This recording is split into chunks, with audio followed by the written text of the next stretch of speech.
Numbers 1.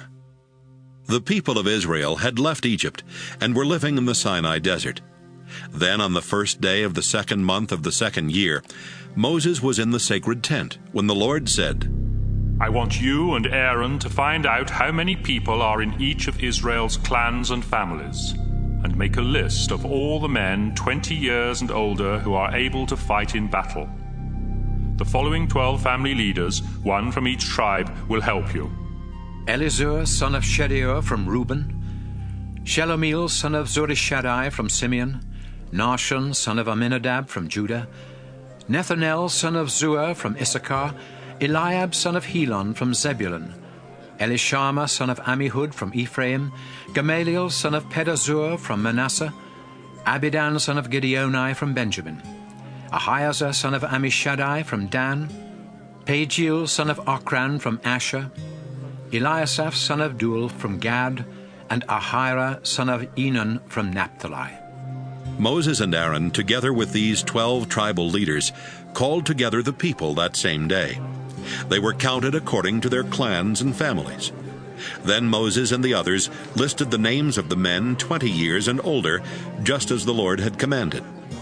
The number of men from each tribe who were at least 20 years old and strong enough to fight in Israel's army was as follows: 46,500 from Reuben, the oldest son of Jacob; 59,300 from Simeon; 45,650 from Gad; 74,600 from Judah; 54,400 from Issachar; 57,400 from Zebulun; 40,500 from Ephraim; 32,200 from Manasseh; 35,400 from Benjamin; 62,700 from Dan; 41,500 from Asher; 53,400 from Naphtali.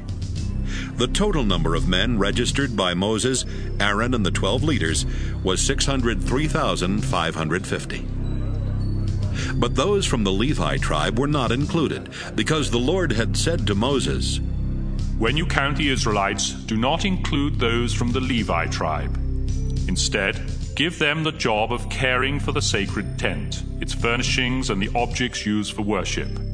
They will camp around the tent, and whenever you move, they will take it down, carry it to the new camp, and set it up again. Anyone else who tries to go near it must be put to death. The rest of the Israelites will camp in their own groups and under their own banners, but the Levites will camp around the sacred tent to make sure that no one goes near it and makes me furious with the Israelites. The people of Israel did everything the Lord had commanded.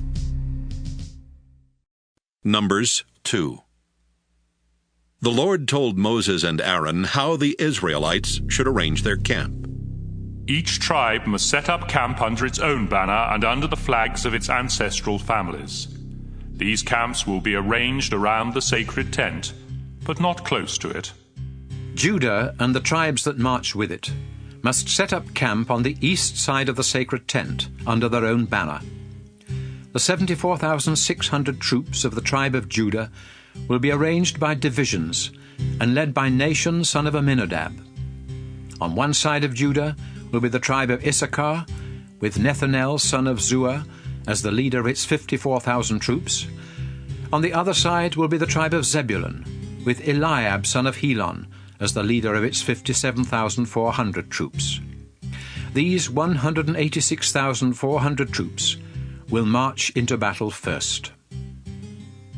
Reuben and the tribes that march with it must set up camp on the south side of the sacred tent, under their own banner. The 46,500 troops of the tribe of Reuben will be arranged by divisions and led by Elizur, son of Shedeur.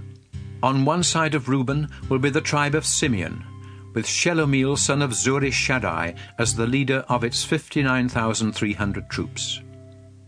On the other side will be the tribe of Gad, with Eliasaph, son of Duel, as the leader of its 45,650 troops. These 151,450 troops will march into battle second. Marching behind Reuben will be the Levites, arranged in groups just as they are camped. They will carry the sacred tent and their own banners. Ephraim and the tribes that march with it must set up camp on the west side of the sacred tent, under their own banner. The 40,500 troops of the tribe of Ephraim will be arranged by divisions and led by Elishama, son of Ammihud. On one side of Ephraim will be the tribe of Manasseh, with Gamaliel, son of Pedazur, as the leader of its 32,200 troops. On the other side will be the tribe of Benjamin, with Abidan, son of Gideoni, as the leader of its 35,400 troops. These 108,100 troops will march into battle third. Dan and the tribes that march with it must set up camp on the north side of the sacred tent, under their own banner. The 62,700 troops of the tribe of Dan will be arranged by divisions and led by Ahiezer, son of Ammishaddai. On one side of Dan will be the tribe of Asher, with Pagiel, son of Ochram, as the leader of its 41,500 troops. On the other side will be the tribe of Naphtali, with Ahira, son of Enan, as the leader of its 53,400 troops. These 157,600 troops will march into battle last. So all the Israelites in the camp were counted according to their ancestral families. The troops were arranged by divisions and totaled 603,550. The only Israelites not included were the Levites, just as the Lord had commanded Moses. Israel did everything the Lord had told Moses. They arranged their camp according to clans and families, with each tribe under its own banner. And that was the order by which they marched into battle. Numbers 3. When the Lord talked with Moses on Mount Sinai, Aaron's 4 sons, Nadab, Abihu, Eleazar, and Ithamar, were the ones to be ordained as priests. But the Lord killed Nadab and Abihu in the Sinai desert, when they used fire that was unacceptable in their offering to the Lord. And because Nadab and Abihu had no sons, only Eleazar and Ithamar served as priests with their father Aaron. The Lord said to Moses, Assign the Levi tribe to Aaron the priest. They will be his assistants, and will work at the sacred tent for him and for all the Israelites. The Levites will serve the community by being responsible for the furnishings of the tent. They are assigned to help Aaron and his sons who have been appointed to be priests. Anyone else who tries to perform the duties of a priest must be put to death. Moses, I have chosen these Levites from all Israel, and they will belong to me in a special way. When I killed the firstborn sons of the Egyptians, I decided that the firstborn sons in every Israelite family and the firstborn males of their flocks and herds would be mine. But now I accept these Levites in place of the firstborn sons of the Israelites. In the Sinai desert, the Lord said to Moses, Now I want you to count the men and boys in the Levi tribe by families and by clans. Include everyone at least a month old. So Moses obeyed and counted them. Levi's 3 sons, Gershon, Kohath, and Merari, had become the heads of their own clans. Gershon's sons were Libni and Shimei. Kohath's sons were Amram, Izhar, Hebron, and Uzziel. And Merari's sons were Malai and Mushi. These were the sons and grandsons of Levi, and they had become the leaders of the Levite clans. The 2 Gershon clans were the Libnites and the Shimeites, and they had 7,500 men and boys at least 1 month old. The Gershonites were to camp on the west side of the sacred tent, under the leadership of Eliasaph, son of Lael. Their duties at the tent included taking care of the tent itself, along with its outer covering, the curtain for the entrance, the curtains hanging inside the courtyard around the tent, as well as the curtain and ropes for the entrance to the courtyard and its altar. The Gershonites were responsible for setting these things up and taking them down. The 4 Kohath clans were the Amramites, the Izharites, Hebronites, and the Uzzielites, and they had 8,600 men and boys at least 1 month old. The Kohathites were to camp on the south side of the sacred tent, under the leadership of Elizaphan, son of Uzziel. Their duties at the tent included taking care of the sacred chest, the table for the sacred bread, the lampstand, the altars, the objects used for worship, and the curtain in front of the most holy place.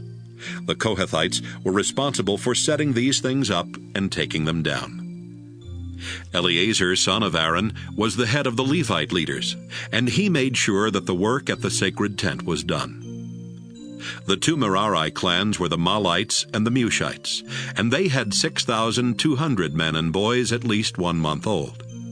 The Merarites were to camp on the north side of the sacred tent, under the leadership of Zuriel, son of Abihail.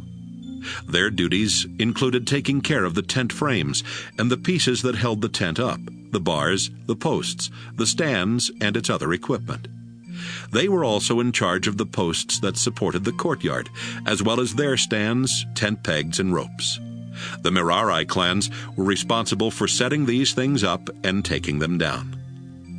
Moses, Aaron, and his sons were to camp in front of the sacred tent, on the east side, and to make sure that the Israelites worshipped in the proper way. Anyone else who tried to do the work of Moses and Aaron was to be put to death. So Moses and Aaron obeyed the Lord and counted the Levites by their clans. The total number of Levites, at least 1 month old, was 22,000.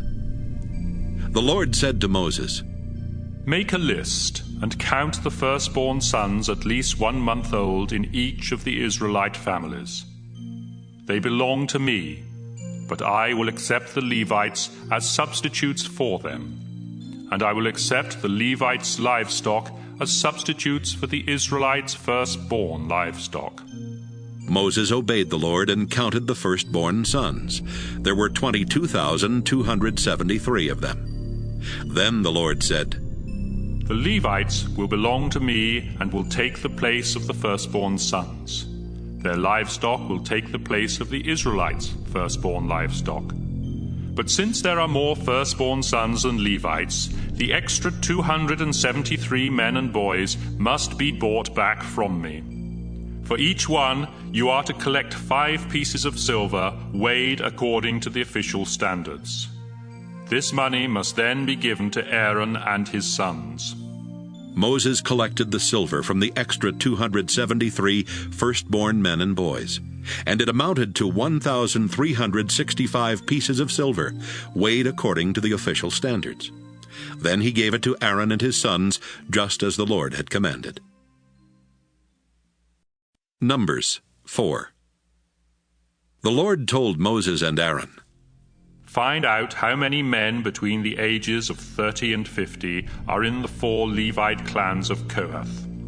Count only those who are able to work at the sacred tent."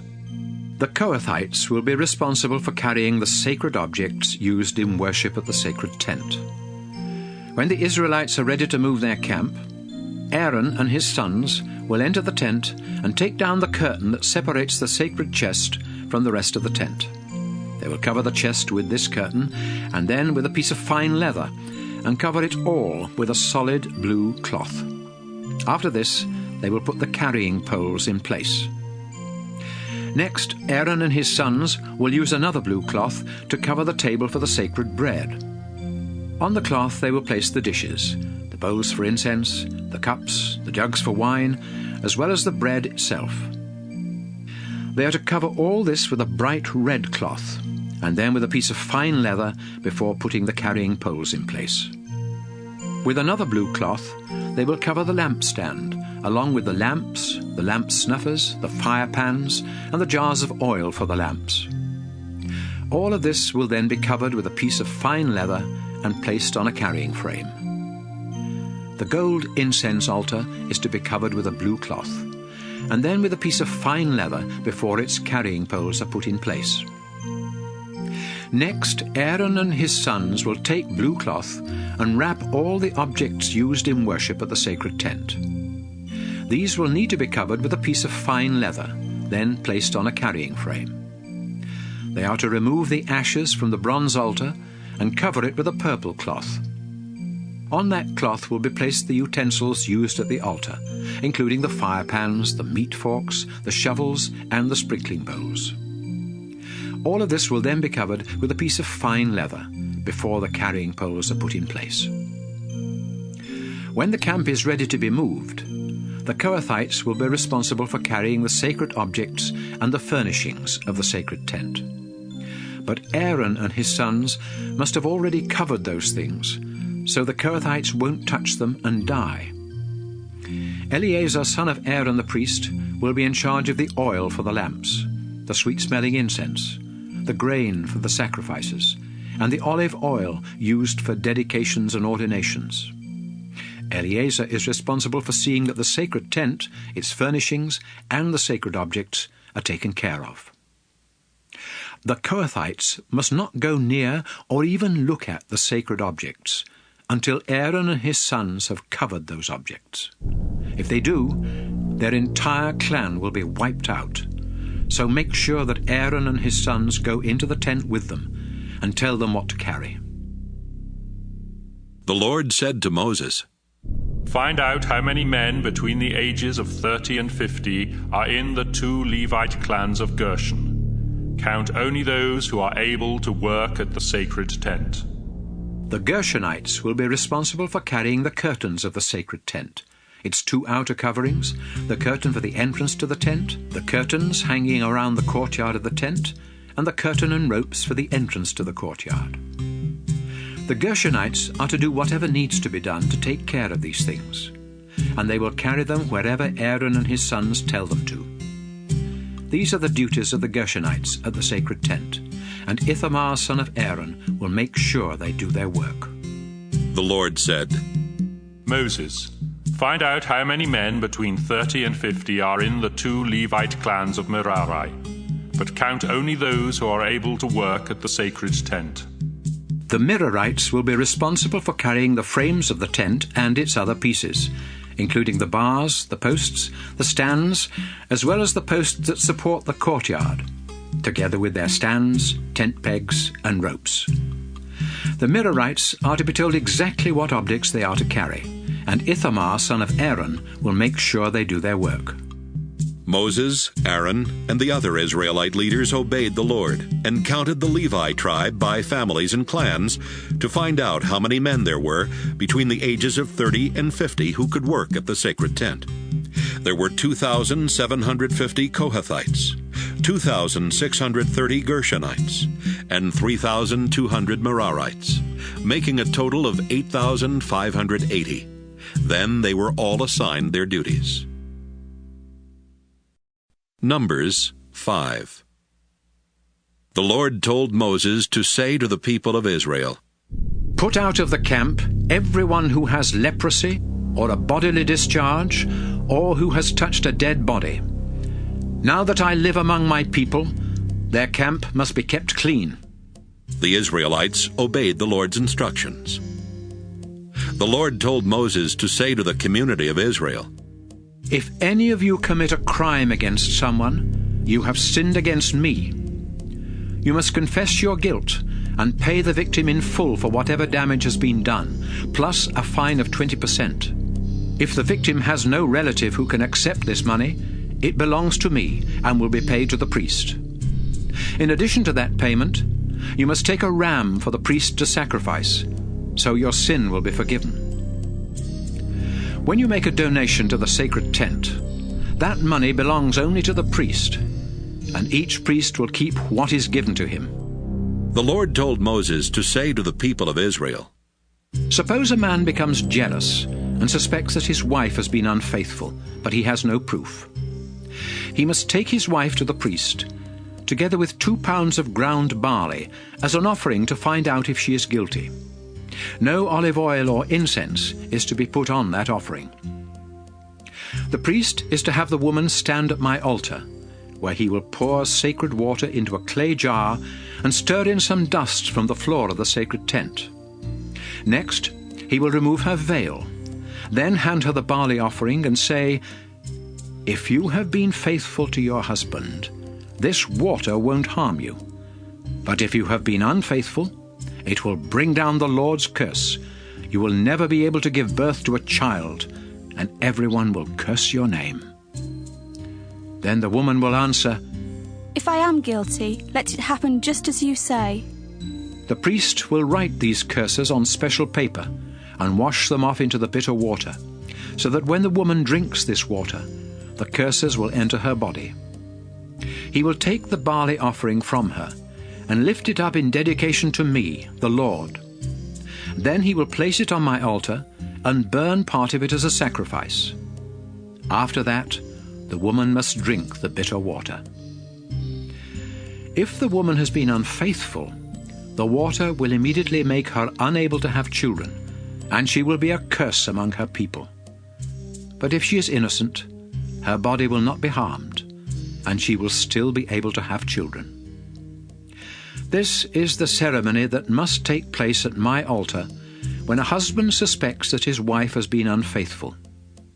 The priest must have the woman stand in my presence and carefully follow these instructions.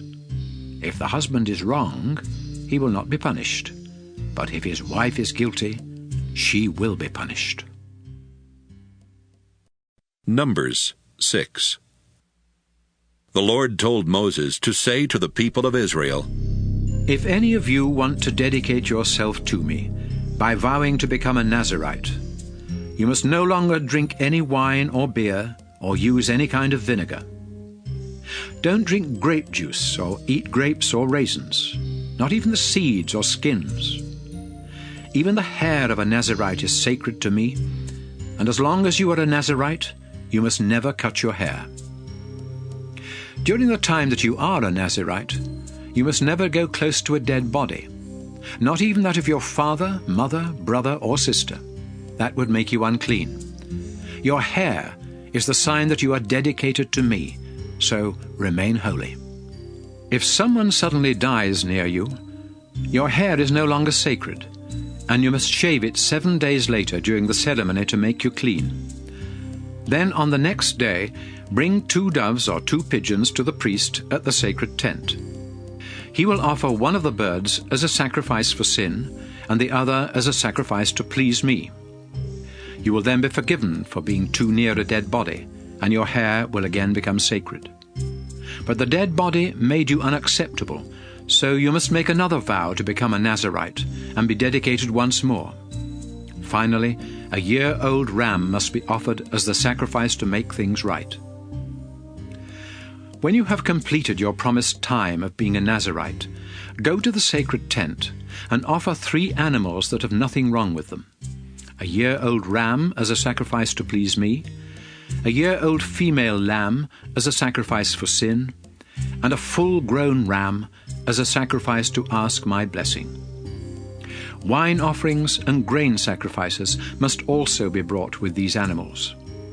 Finally, you are to bring a basket of bread made with your finest flour and olive oil, but without yeast.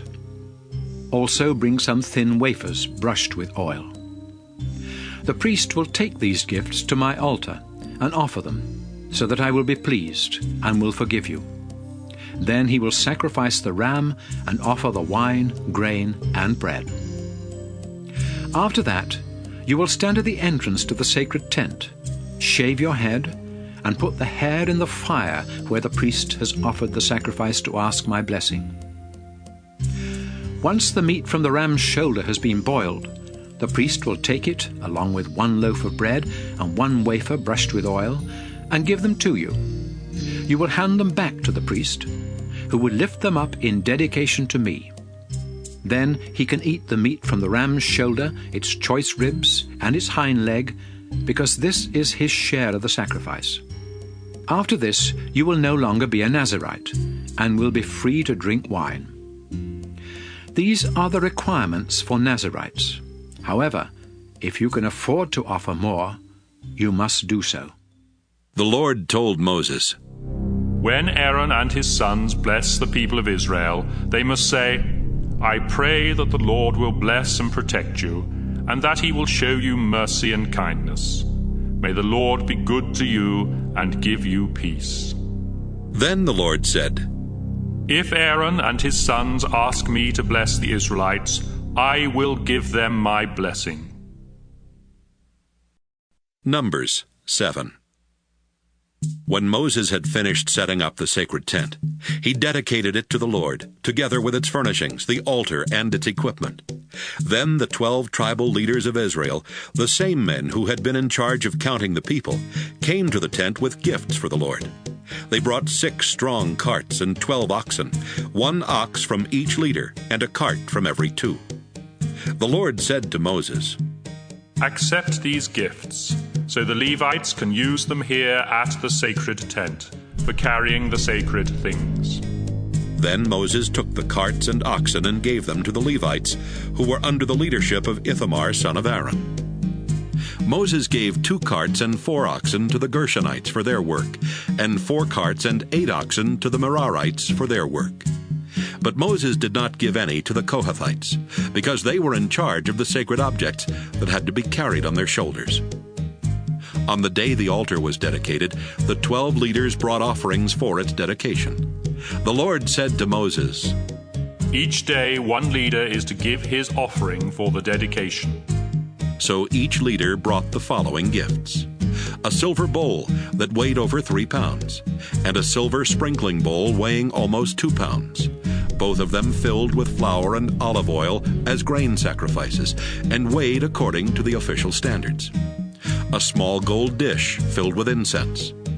A young bull, a full-grown ram, and a year-old ram as sacrifices to please the Lord. A goat as a sacrifice for sin. And 2 bulls, 5 full-grown rams, 5 goats, and 5 rams a year old as sacrifices to ask the Lord's blessing. The tribal leaders brought their gifts and offerings in the following order. On the first day, Nahshon from Judah. On the second day, Nethanel from Issachar. On the third day, Eliab from Zebulun. On the fourth day, Eliezer from Reuben. On the fifth day, Shelumiel from Simeon. On the 6th day, Eliasaph from Gad. On the 7th day, Elishama from Ephraim. On the 8th day, Gamaliel from Manasseh. On the 9th day, Abidan from Benjamin. On the 10th day, Ahiezer from Dan. On the 11th day, Pagiel from Asher. On the 12th day, Ahira from Naphtali. And so when the altar was dedicated to the Lord, these 12 leaders brought the following gifts: 12 silver bowls and 12 silver sprinkling bowls, weighing a total of about 60 pounds, according to the official standards. 12 gold dishes filled with incense and weighing about 3 pounds. 12 bulls, 12 full-grown rams, and 12 rams a year old as sacrifices to please the Lord, along with the proper grain sacrifices. 12 goats as sacrifices for sin, and 24 bulls, 60 full-grown rams, 60 goats, and 60 rams a year old as sacrifices to ask the Lord's blessing. Whenever Moses needed to talk with the Lord, he went into the sacred tent, where he heard the Lord's voice coming from between the 2 winged creatures above the lid of the sacred chest. Numbers 8. The Lord said to Moses, "Tell Aaron to put the 7 lamps on the lampstand so they shine towards the front." Aaron obeyed and placed the lamps as he was told. The lampstand was made of hammered gold from its base to the decorative flowers on top, exactly like the pattern the Lord had described to Moses. The Lord said to Moses, "The Levites must be acceptable to me before they begin working at the sacred tent. So separate them from the rest of the Israelites, and sprinkle them with the water that washes away their sins. Then have them shave their entire bodies and wash their clothes. They are to bring a bull and its proper grain sacrifice of flour mixed with olive oil, and they must bring a second bull as a sacrifice for sin. Then you, Moses, will call together all the people of Israel and have the Levites go to my sacred tent, where the people will place their hands on them. Aaron will present the Levites to me as a gift from the people, so that the Levites will do my work. After this, the Levites are to place their hands on the heads of the bulls, Then one of the bulls will be sacrificed for the forgiveness of sin, and the other to make sure that I am pleased. The Levites will stand at my altar in front of Aaron and his sons, who will then dedicate the Levites to me. This ceremony will show that the Levites are different from the other Israelites and belong to me in a special way. After they have been made acceptable and have been dedicated, they will be allowed to work at my sacred tent. They are mine and will take the place of the firstborn Israelite sons. When I killed the oldest sons of the Egyptians, I decided that the firstborn sons in each Israelite family would be mine, as well as every firstborn male from their flocks and herds. But now I have chosen these Levites as substitutes for the firstborn sons, and I have given them as gifts to Aaron and his sons to serve at the sacred tent.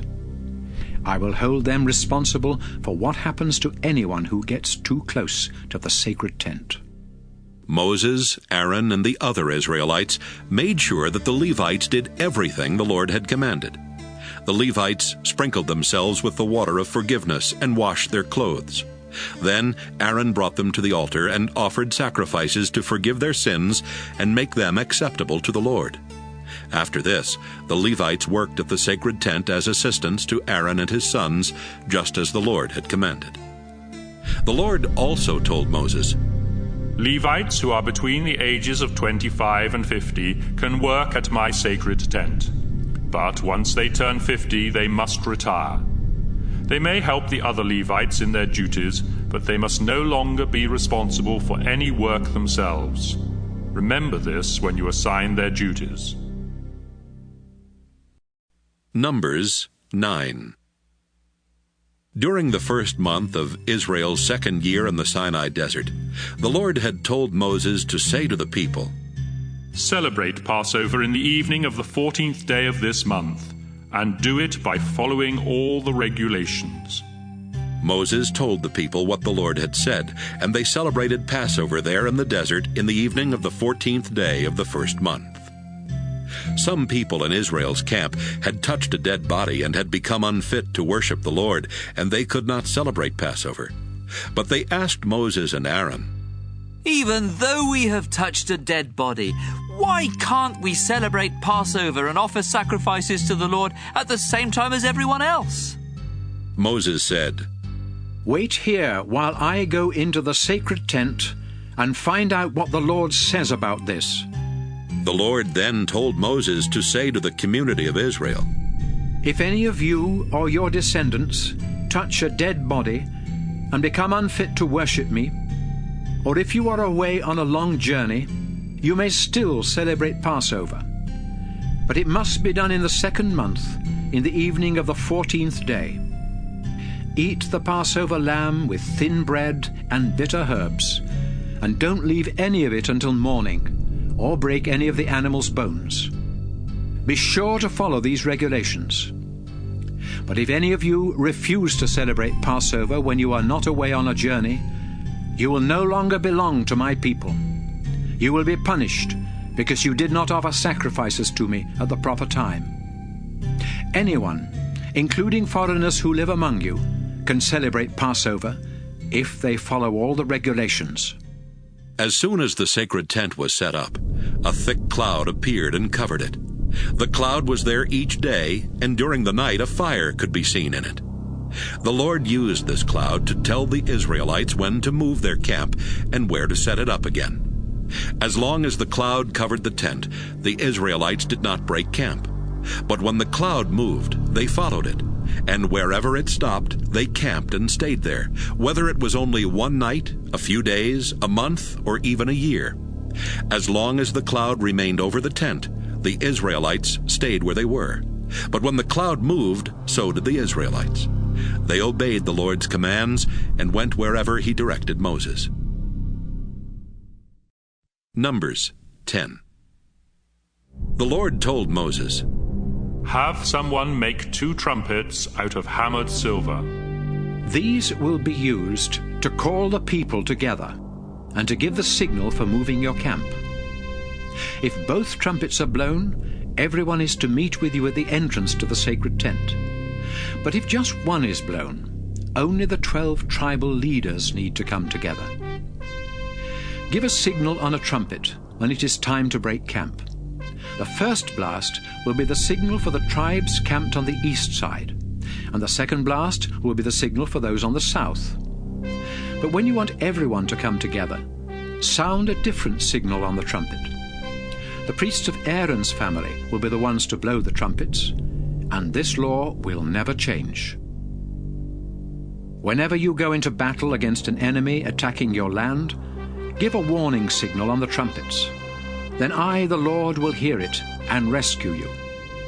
During the celebration of the New Moon Festival and other religious festivals, sound the trumpets while you offer sacrifices. This will be a reminder that I am the Lord your God. On the 12th day of the second month of that same year, the cloud over the sacred tent moved on. So the Israelites broke camp and left the Sinai desert. And sometime later, the cloud stopped in the Paran desert. This was the first time the Lord had told Moses to command the people of Israel to move on. Judah and the tribes that camped alongside it marched out first, carrying their banner. Nahshon, son of Amminadab, was the leader of the Judah tribe. Nathaniel, son of Zuar, was the leader of the Issachar tribe. And Eliab, son of Helon, was the leader of the Zebulun tribe. The sacred tent had been taken down, and the Gershonites and the Merarites carried it, marching behind the Judah camp. Reuben and the tribes that camped alongside it marched out second, carrying their banner. Elizur, son of Shedeur, was the leader of the Reuben tribe. Shelumiel, son of Zurishaddai, was the leader of the Simeon tribe. And Eliasaph, son of Deuel, was the leader of the Gad tribe. Next were the Kohathites, carrying the objects for the sacred tent, which was to be set up before they arrived at the new camp. Ephraim and the tribes that camped alongside it marched next, carrying their banner. Elishama, son of Ammihud, was the leader of the Ephraim tribe. Gamaliel, son of Pedazur, was the leader of the Manasseh tribe. And Abidan, son of Gideoni, was the leader of the Benjamin tribe. Dan and the tribes that camped alongside it were to protect the Israelites against an attack from behind, and so they marched last, carrying their banner. Ahiezer, son of Ammishaddai, was the leader of the tribe of Dan. Pagiel, son of Ochran, was the leader of the Asher tribe. And Ahira, son of Enan, was the leader of the Naphtali tribe. This was the order in which the Israelites marched each time they moved their camp. Hobab the Midianite, the father-in-law of Moses, was there. And Moses said to him, We're leaving for the place the Lord has promised us. He has said that all will go well for us. So come along, and we will make sure that all goes well for you. No, I won't go, Hobab answered. I'm returning home to be with my own people. Please go with us, Moses said. You can be our guide because you know the places to camp in the desert. Beside that, if you go, we will give you a share of the good things the Lord gives us. The people of Israel began their journey from Mount Sinai. They traveled 3 days, and the Levites who carried the sacred chest led the way so the Lord could show them where to camp, and the cloud always stayed with them.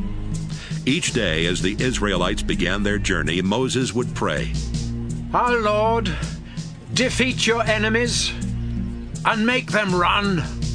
And when they stopped to set up camp, he would pray, Our Lord, stay close to Israel's thousands and thousands of people. Numbers 11. One day, the Israelites started complaining about their troubles. The Lord heard them and became so angry that he destroyed the outer edges of their camp with fire. When the people begged Moses to help, he prayed, and the fire went out. They named the place Burning, because in his anger the Lord had set their camp on fire. One day, some worthless foreigners among the Israelites became greedy for food, and even the Israelites themselves began moaning. We don't have any meat. In Egypt, we could eat all the fish we wanted, and there were cucumbers, melons, onions, and garlic. But we're starving out here, and the only food we have is this manna. The manna was like small whitish seeds, and tasted like something baked with sweet olive oil. It appeared at night with the dew. In the morning, the people would collect the manna, grind or crush it into flour, then boil it and make it into thin wafers. The Israelites stood around their tents complaining. Moses heard them and was upset that they had made the Lord angry. He prayed, I am your servant, Lord, so why are you doing this to me? What have I done to deserve this? You made me responsible for all these people, but they're not my children. You told me to nurse them along and to carry them to the land you promised their ancestors. They keep whining for meat, but where can I get meat for them? This job is too much for me. How can I take care of all these people by myself? If this is the way you're going to treat me, just kill me now and end my miserable life. The Lord said to Moses, Choose 70 of Israel's respected leaders and go with them to the sacred tent. While I am talking with you there, I will give them some of your authority so they can share responsibility for my people. You will no longer have to care for them by yourself. As for the Israelites, I have heard them complaining about not having meat and about being better off in Egypt. So tell them to make themselves acceptable to me, because tomorrow they will have meat. In fact, they will have meat day after day for a whole month, not just a few days or even 10 or 20. They turned against me and wanted to return to Egypt. Now they will eat meat until they get sick of it. Moses replied, At least 600,000 grown men are here with me. How can you say there will be enough meat to feed them and their families for a whole month? Even if we butchered all of our sheep and cattle or caught every fish in the sea, we wouldn't have enough to feed them. The Lord answered, I can do anything. Watch, and you'll see my words come true. Moses told the people what the Lord had said.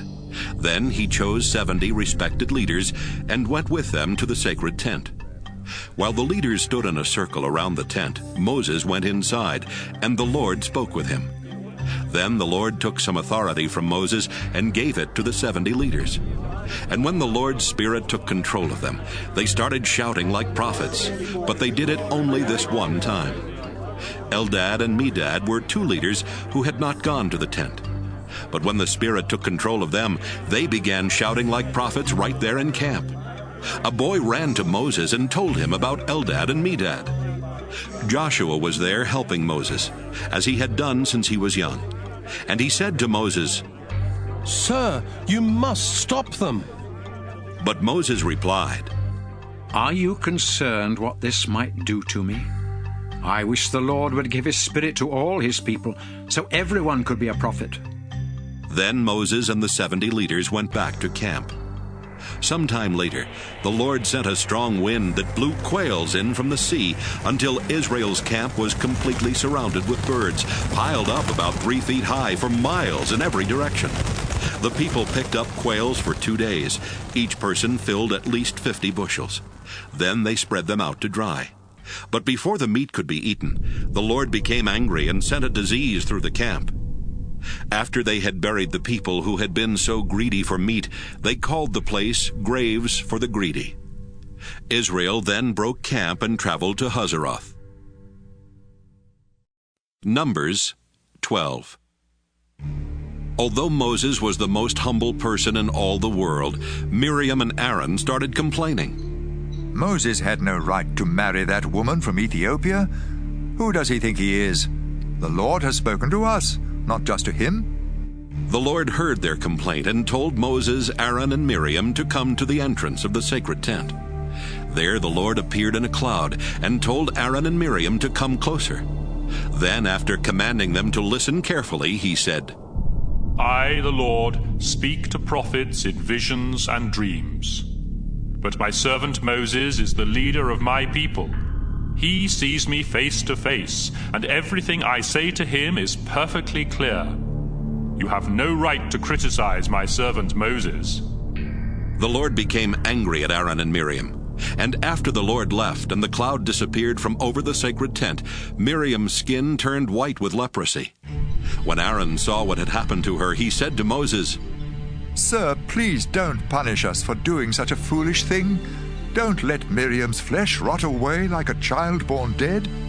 Moses prayed, Lord God, please heal her. But the Lord replied, Miriam would be disgraced for 7 days if her father had punished her by spitting in her face. So make her stay outside the camp for 7 days before coming back. The people of Israel did not move their camp until Miriam returned 7 days later. Then they left Hazeroth and set up camp in the Paran desert. Numbers 13. The Lord said to Moses, Choose a leader from each tribe and send them into Canaan to explore the land I am giving you. So Moses sent 12 tribal leaders from Israel's camp in the Paran desert, with orders to explore the land of Canaan. And here are their names: Shemua, son of Zachar from Reuben; Shaphat, son of Hori from Simeon; Caleb, son of Jephunneh from Judah; Igal, son of Joseph from Issachar; Joshua, son of Nun from Ephraim; Paltai, son of Raphu from Benjamin; Gadiel, son of Sodai from Zebulun; Gadai, son of Susai from Manasseh; Amiel, son of Gamalai from Dan; Sether, son of Michael from Asher; Nabai, son of Vophsai from Naphtali; and Geuel, son of Machai from Gad. Before Moses sent them into Canaan, he said, After you go through the southern desert of Canaan, continue north into the hill country and find out what those regions are like. Be sure to remember how many people live there, how strong they are, and if they live in open towns or walled cities. See if the land is good for growing crops, and find out what kinds of trees grow there. It's time for grapes to ripen, so try to bring back some of the fruit that grows there. The 12 men left to explore Canaan from the Zin desert in the south, all the way to the town of Rehob near Lebo-Hamath in the north. As they went through the southern desert, they came to the town of Hebron, which was 7 years older than the Egyptian town of Zoan. In Hebron, they saw the 3 Anakim clans of Ahiman, Sheshai, and Talmai.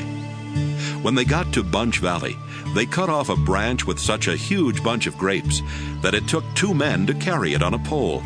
That's why the place is called Bunch Valley.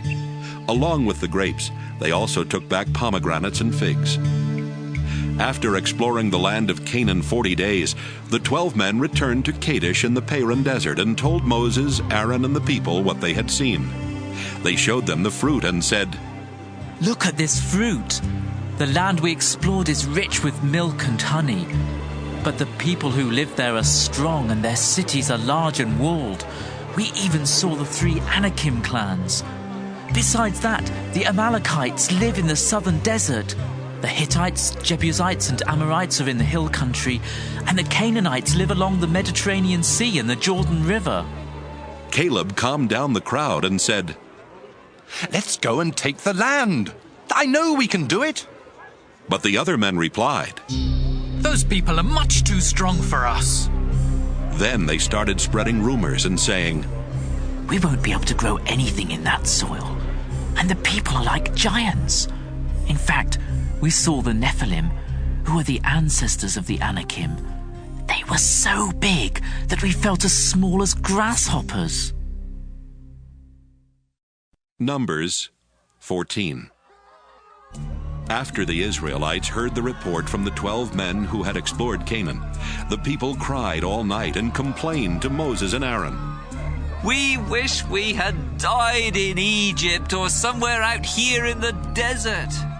Is the Lord leading us into Canaan just to have us killed and our women and children captured?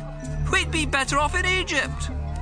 Then they said to one another, Let's choose our own leader and go back.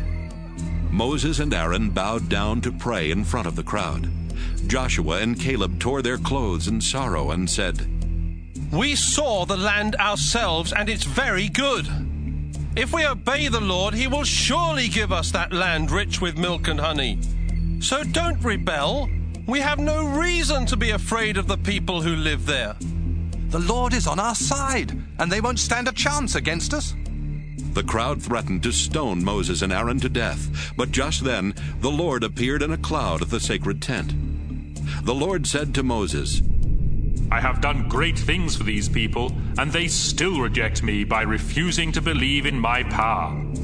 So they will no longer be my people. I will destroy them, but I will make you the ancestor of a nation even stronger than theirs. Moses replied, With your mighty power, you rescued your people from Egypt, so please don't destroy us here in the desert.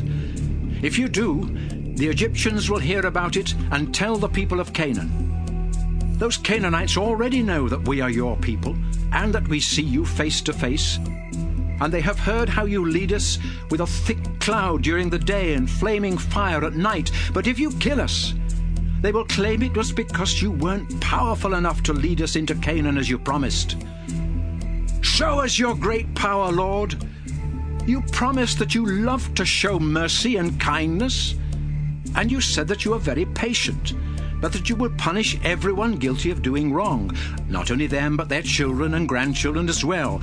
You are merciful, and you treat people better than they deserve. So please forgive these people, just as you have forgiven them ever since they left Egypt. Then the Lord said to Moses, In answer to your prayer, I do forgive them. But as surely as I live and my power has no limit, I swear that not one of these Israelites will enter the land I promised to give their ancestors. These people have seen my power in Egypt and in the desert, but they will never see Canaan. They have disobeyed and tested me too many times. But my servant Caleb isn't like the others. So, because he has faith in me, I will allow him to cross into Canaan, and his descendants will settle there. Now listen, Moses. The Amalekites and the Canaanites live in the valleys of Canaan. And tomorrow morning you'll need to turn around and head back into the desert toward the Red Sea.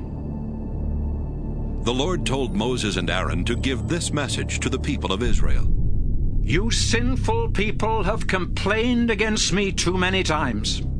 Now I swear by my own life that I will give you exactly what you wanted. You will die right here in the desert, and your dead bodies will cover the ground. You have insulted me, and none of you men who are over 20 years old will enter the land that I solemnly promised to give you as your own. Only Caleb and Joshua will go in. You were worried that your own children would be captured, but I, the Lord, will let them enter the land you have rejected. You will die here in the desert. Your children will wander around in this desert 40 years, suffering because of your sins, until all of you are dead. I will cruelly punish you every day for the next 40 years, 1 year for each day that the land was explored. You sinful people who ganged up against me will die here in the desert. 10 of the men sent to explore the land had brought back bad news and had made the people complain against the Lord. So he sent a deadly disease that killed those men, but he let Joshua and Caleb live. The people of Israel were very sad after Moses gave them the Lord's message. So they got up early the next morning and got ready to head toward the hill country of Canaan. They said, We were wrong to complain about the Lord. Let's go into the land that he promised us. But Moses replied, You're disobeying the Lord. Your plan won't work, so don't even try it.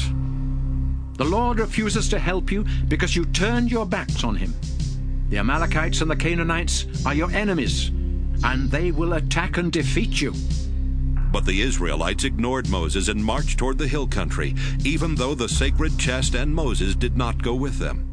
The Amalekites and the Canaanites came down from the hill country, defeated the Israelites, and chased them as far as the town of Hormah. Numbers 15. The Lord told Moses to give the Israelites the following laws about offering sacrifices. Bulls or rams or goats are the animals that you may burn on the altar as sacrifices to please me.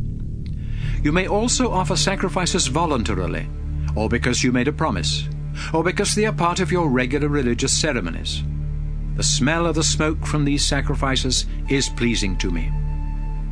If you sacrifice a young ram or goat, you must also offer 2 pounds of your finest flour mixed with a quart of olive oil as a grain sacrifice.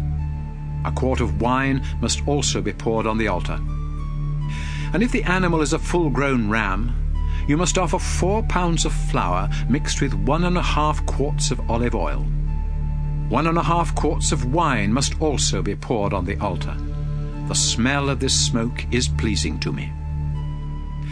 If a bull is offered as a sacrifice to please me, or to ask my blessing, you must offer 6 pounds of flour mixed with 2 quarts of olive oil. 2 quarts of wine must also be poured on the altar. The smell of this smoke is pleasing to me.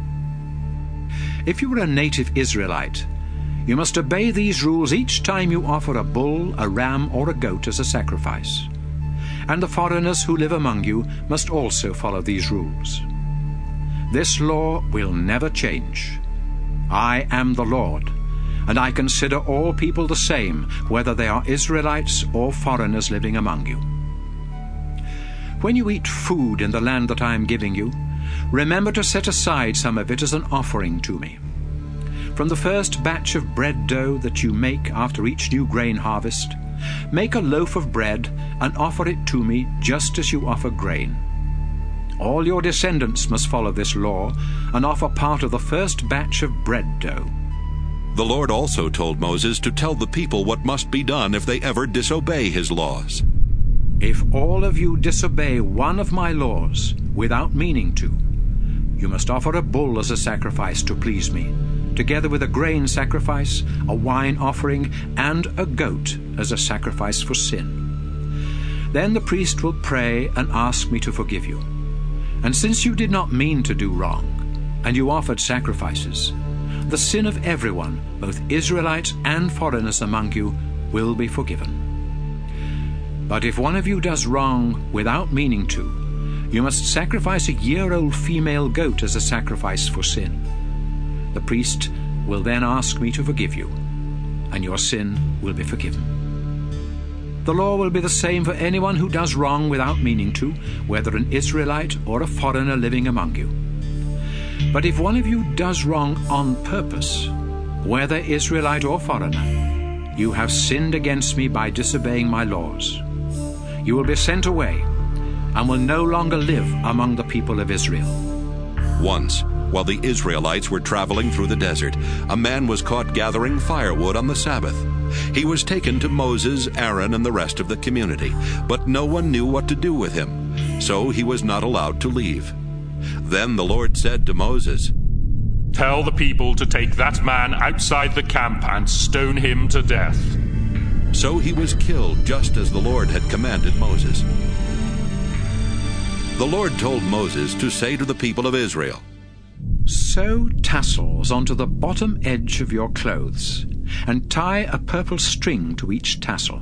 These will remind you that you must obey my laws and teachings. And when you do, you will be dedicated to me and won't follow your own sinful desires. I am the Lord your God, who led you out of Egypt." Numbers 16. Korah, son of Izhar, was a Levite from the Kohathite clan. One day he called together Dathan, Abiram, and On from the Reuben tribe, and the 4 of them decided to rebel against Moses. So they asked 250 respected Israelite leaders for their support, and together they went to Moses and Aaron and said, "Why do you think you're so much better than anyone else? We're part of the Lord's holy people, and He's with all of us.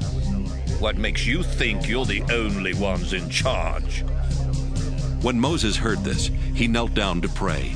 Then he said to Korah and his followers, "Tomorrow morning, the Lord will show us the person He has chosen to be His priest, and that man will faithfully serve Him. Korah, now here is what you and your followers must do. Get some fire pans, fill them with coals and incense, and place them near the sacred tent. and the man the Lord chooses will be his priest. Korah, this time you Levites have gone too far. You know that the God of Israel has chosen you Levites from all Israel to serve him by being in charge of the sacred tent and by helping the community to worship in the proper way. What more do you want? The Lord has given you a special responsibility, and now, Korah, you think you should also be his priest. You and your followers have rebelled against the Lord, not against Aaron. Then Moses sent for Dathan and Abiram, but they sent back this message. We won't come. It's bad enough that you took us from our rich farmland in Egypt to let us die here in the desert. Now you also want to boss us around. You keep promising us rich farmlands with fertile fields and vineyards. But where are they? Stop trying to trick these people. No, we won't come to see you. Moses was very angry and said to the Lord, Don't listen to these men. I haven't done anything wrong to them. I haven't taken as much as a donkey. Then he said to Korah, Tomorrow you and your followers must go with Aaron to the Lord's sacred tent. Each of you take along your fire pan with incense in it and offer the incense to the Lord. The next day, the men placed incense and coals in their fire pans and stood with Moses and Aaron at the entrance to the sacred tent.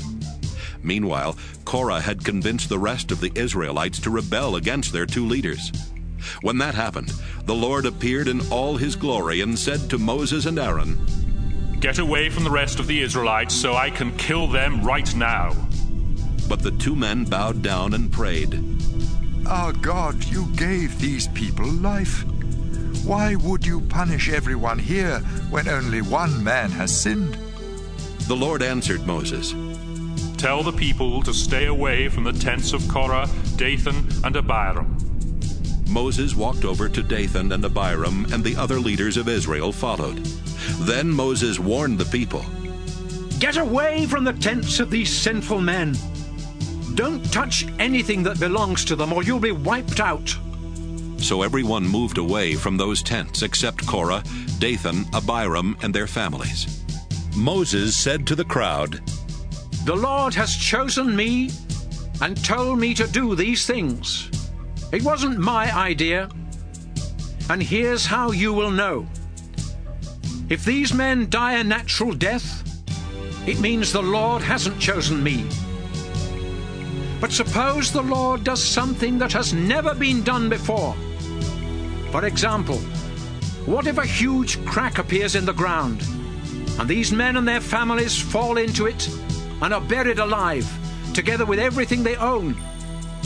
Then you will know they have turned their backs on the Lord. As soon as Moses said this, the ground under the men opened up and swallowed them alive, together with their families and everything they owned.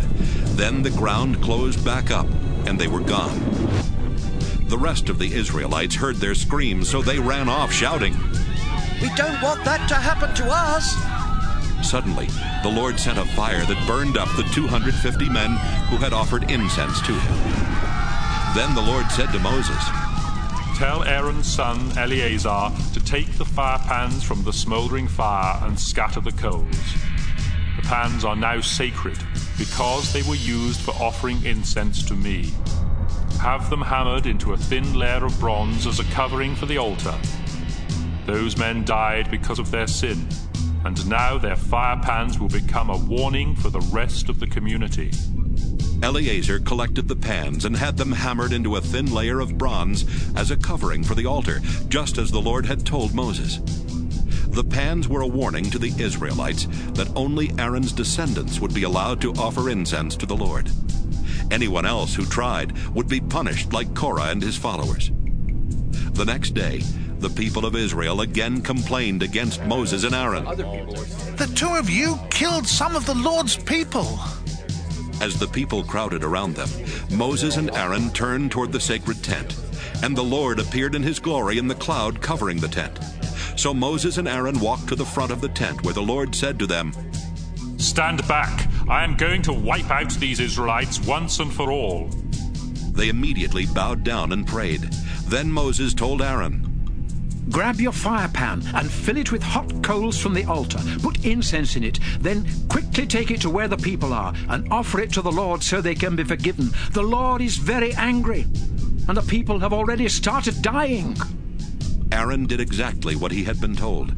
He ran over to the crowd of people and stood between the dead bodies and the people who were still alive. He placed the incense on the pan, then offered it to the Lord, and asked him to forgive the people's sin. The disease immediately stopped spreading, and no one else died from it. But 14,700 Israelites were dead, not counting those who had died with Korah and his followers. Aaron walked back and stood with Moses at the sacred tent. Numbers 17. The Lord told Moses, Call together the 12 tribes of Israel and tell the leader of each tribe to write his name on the walking stick he carries as a symbol of his authority. Make sure Aaron's name is written on the one from the Levi tribe, then collect all the sticks. Place these sticks in the tent right in front of the sacred chest where I appear to you. I will then choose a man to be my priest, and his stick will sprout. After that happens, I won't have to listen to any more complaints about you. Moses told the people what the Lord had commanded, and they gave him the walking sticks from the 12 tribal leaders, including Aaron's from the Levi tribe. Moses took them and placed them in the Lord's sacred tent. The next day, when Moses went into the tent, flowers and almonds were already growing on Aaron's stick. Moses brought the 12 sticks out of the tent and showed them to the people. Each of the leaders found his own and took it. But the Lord told Moses, Put Aaron's stick back. Let it stay near the sacred chest as a warning to anyone who might think about rebelling. If these people don't stop their grumbling about me, I will wipe them out. Moses did what he was told. The Israelites cried out to Moses, We're done for and doomed if we even get near the sacred tent. Numbers 18. The Lord said to Aaron, You, your sons, and the other Levites of the Kohath clan are responsible for what happens at the sacred tent, and you and your sons will be responsible for what the priests do. The Levites are your relatives and are here to help you in your service at the tent. You must see that they perform their duties. But if they go near any of the sacred objects or the altar, all of you will die. No one else is allowed to take care of the sacred tent or to do anything connected with it. Follow these instructions so I won't become angry and punish the Israelites ever again. I alone chose the Levites from all the other tribes to belong to me, and I have given them to you as your helpers. But only you and your sons can serve as priests at the altar and in the most holy place. Your work as priests is a gift from me, and anyone else who tries to do that work must be put to death. The Lord said to Aaron, I have put you in charge of the sacred gifts and sacrifices that the Israelites bring to me. And from now on, you, your sons, and your descendants will receive part of the sacrifices for sin, as well as part of the grain sacrifices, and the sacrifices to make things right. Your share of these sacrifices will be the parts not burned on the altar. Since these things are sacred, they must be eaten near the sacred tent, but only men are allowed to eat them. You will also receive part of the special gifts and offerings that the Israelites bring to me. Any member of your family who is clean and acceptable for worship can eat these things. For example, when the Israelites bring me the first batches of oil, wine, and grain, you can have the best parts of those gifts. And the first part of the crops from their fields and vineyards also belongs to you. The people will offer this to me. Then anyone in your family who is clean may have some of it. Everything in Israel that has been completely dedicated to me will now belong to you. The firstborn son in every Israelite family, as well as the firstborn males of their flocks and herds, belong to me. But a firstborn son and every firstborn donkey must be bought back from me. The price for a firstborn son who is at least 1 month old will be 5 pieces of silver, weighed according to the official standards. However, all firstborn cattle, sheep, and goats belong to me and cannot be bought back. Splatter their blood on the altar, and send their fat up in smoke, so I can smell it and be pleased. You are allowed to eat the meat of those animals, just as you can eat the choice ribs and the right hind leg of the special sacrifices. From now on, the sacred offerings that the Israelites give to me will belong to you, your sons, and your daughters. This is my promise to you and your descendants, and it will never change.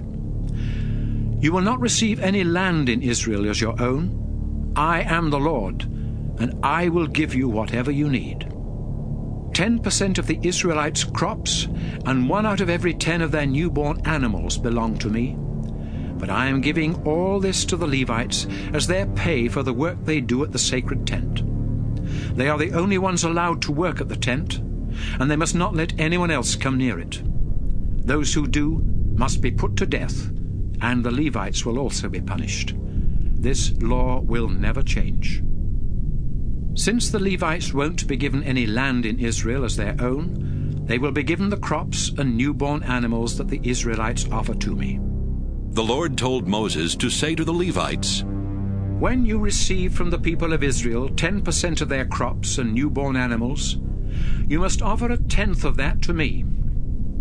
Just as the Israelites give me part of their grain and wine, you must set aside part of what you receive as an offering to me. That amount must then be given to Aaron, so the best of what you receive will be mine.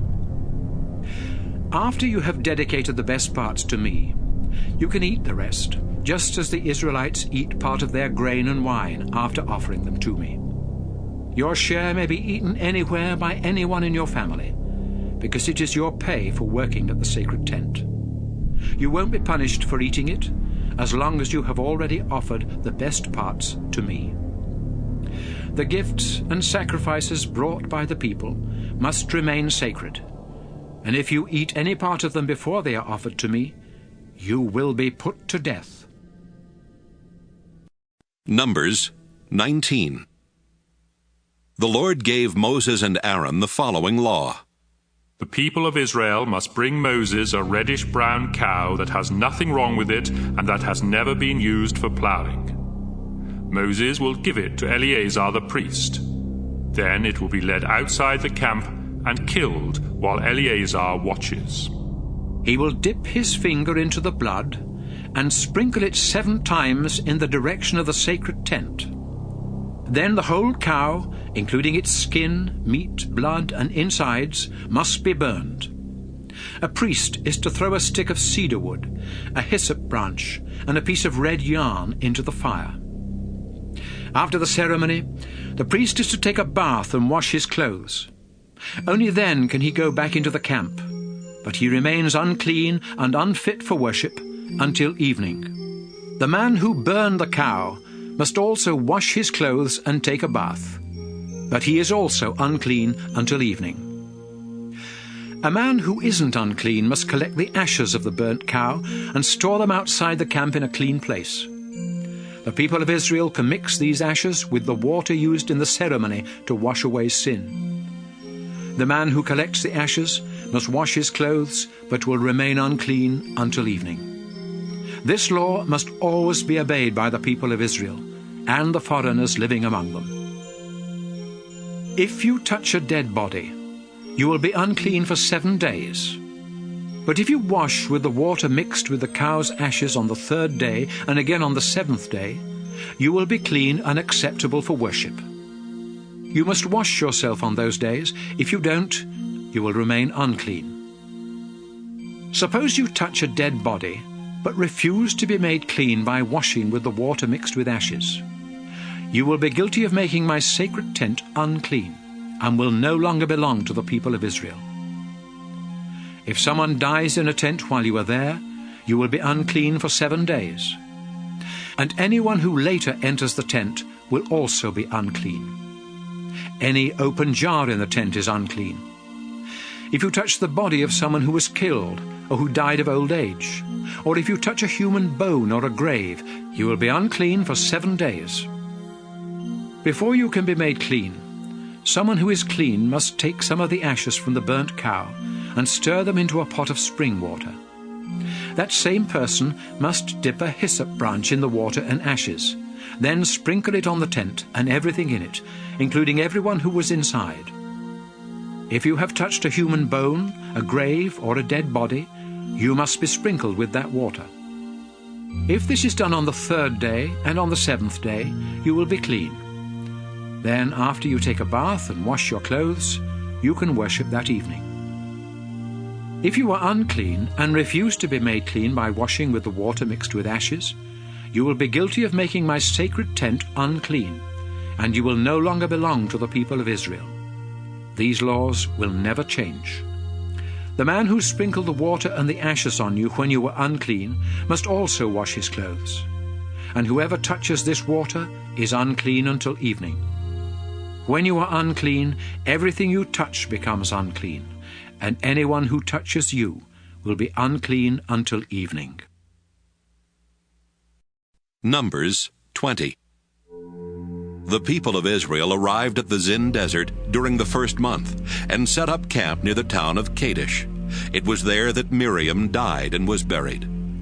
The Israelites had no water, so they went to Moses and Aaron and complained. Moses, we'd be better off if we had died along with the others in front of the Lord's sacred tent. You brought us into this desert, and now we and our livestock are going to die. Egypt was better than this horrible place.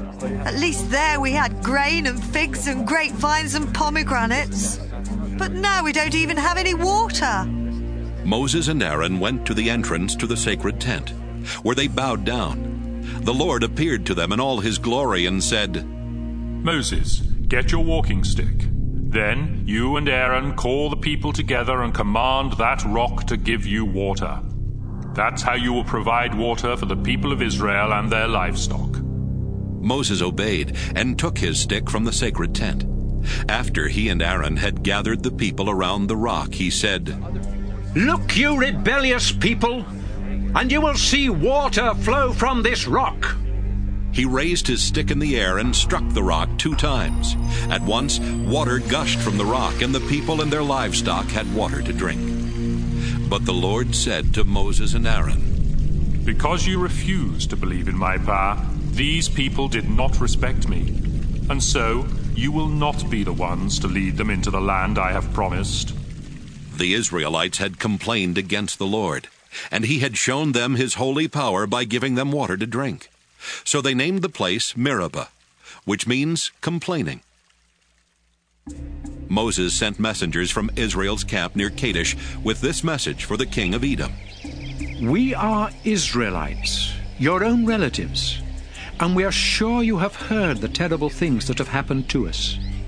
Our ancestors settled in Egypt and lived there a long time, but later the Egyptians were cruel to us. And when we begged our Lord for help, he answered our prayer and brought us out of that land. Now we are camped at the border of your territory, near the town of Kadesh. Please let us go through your country. We won't go near your fields and vineyards, and we won't drink any water from your wells.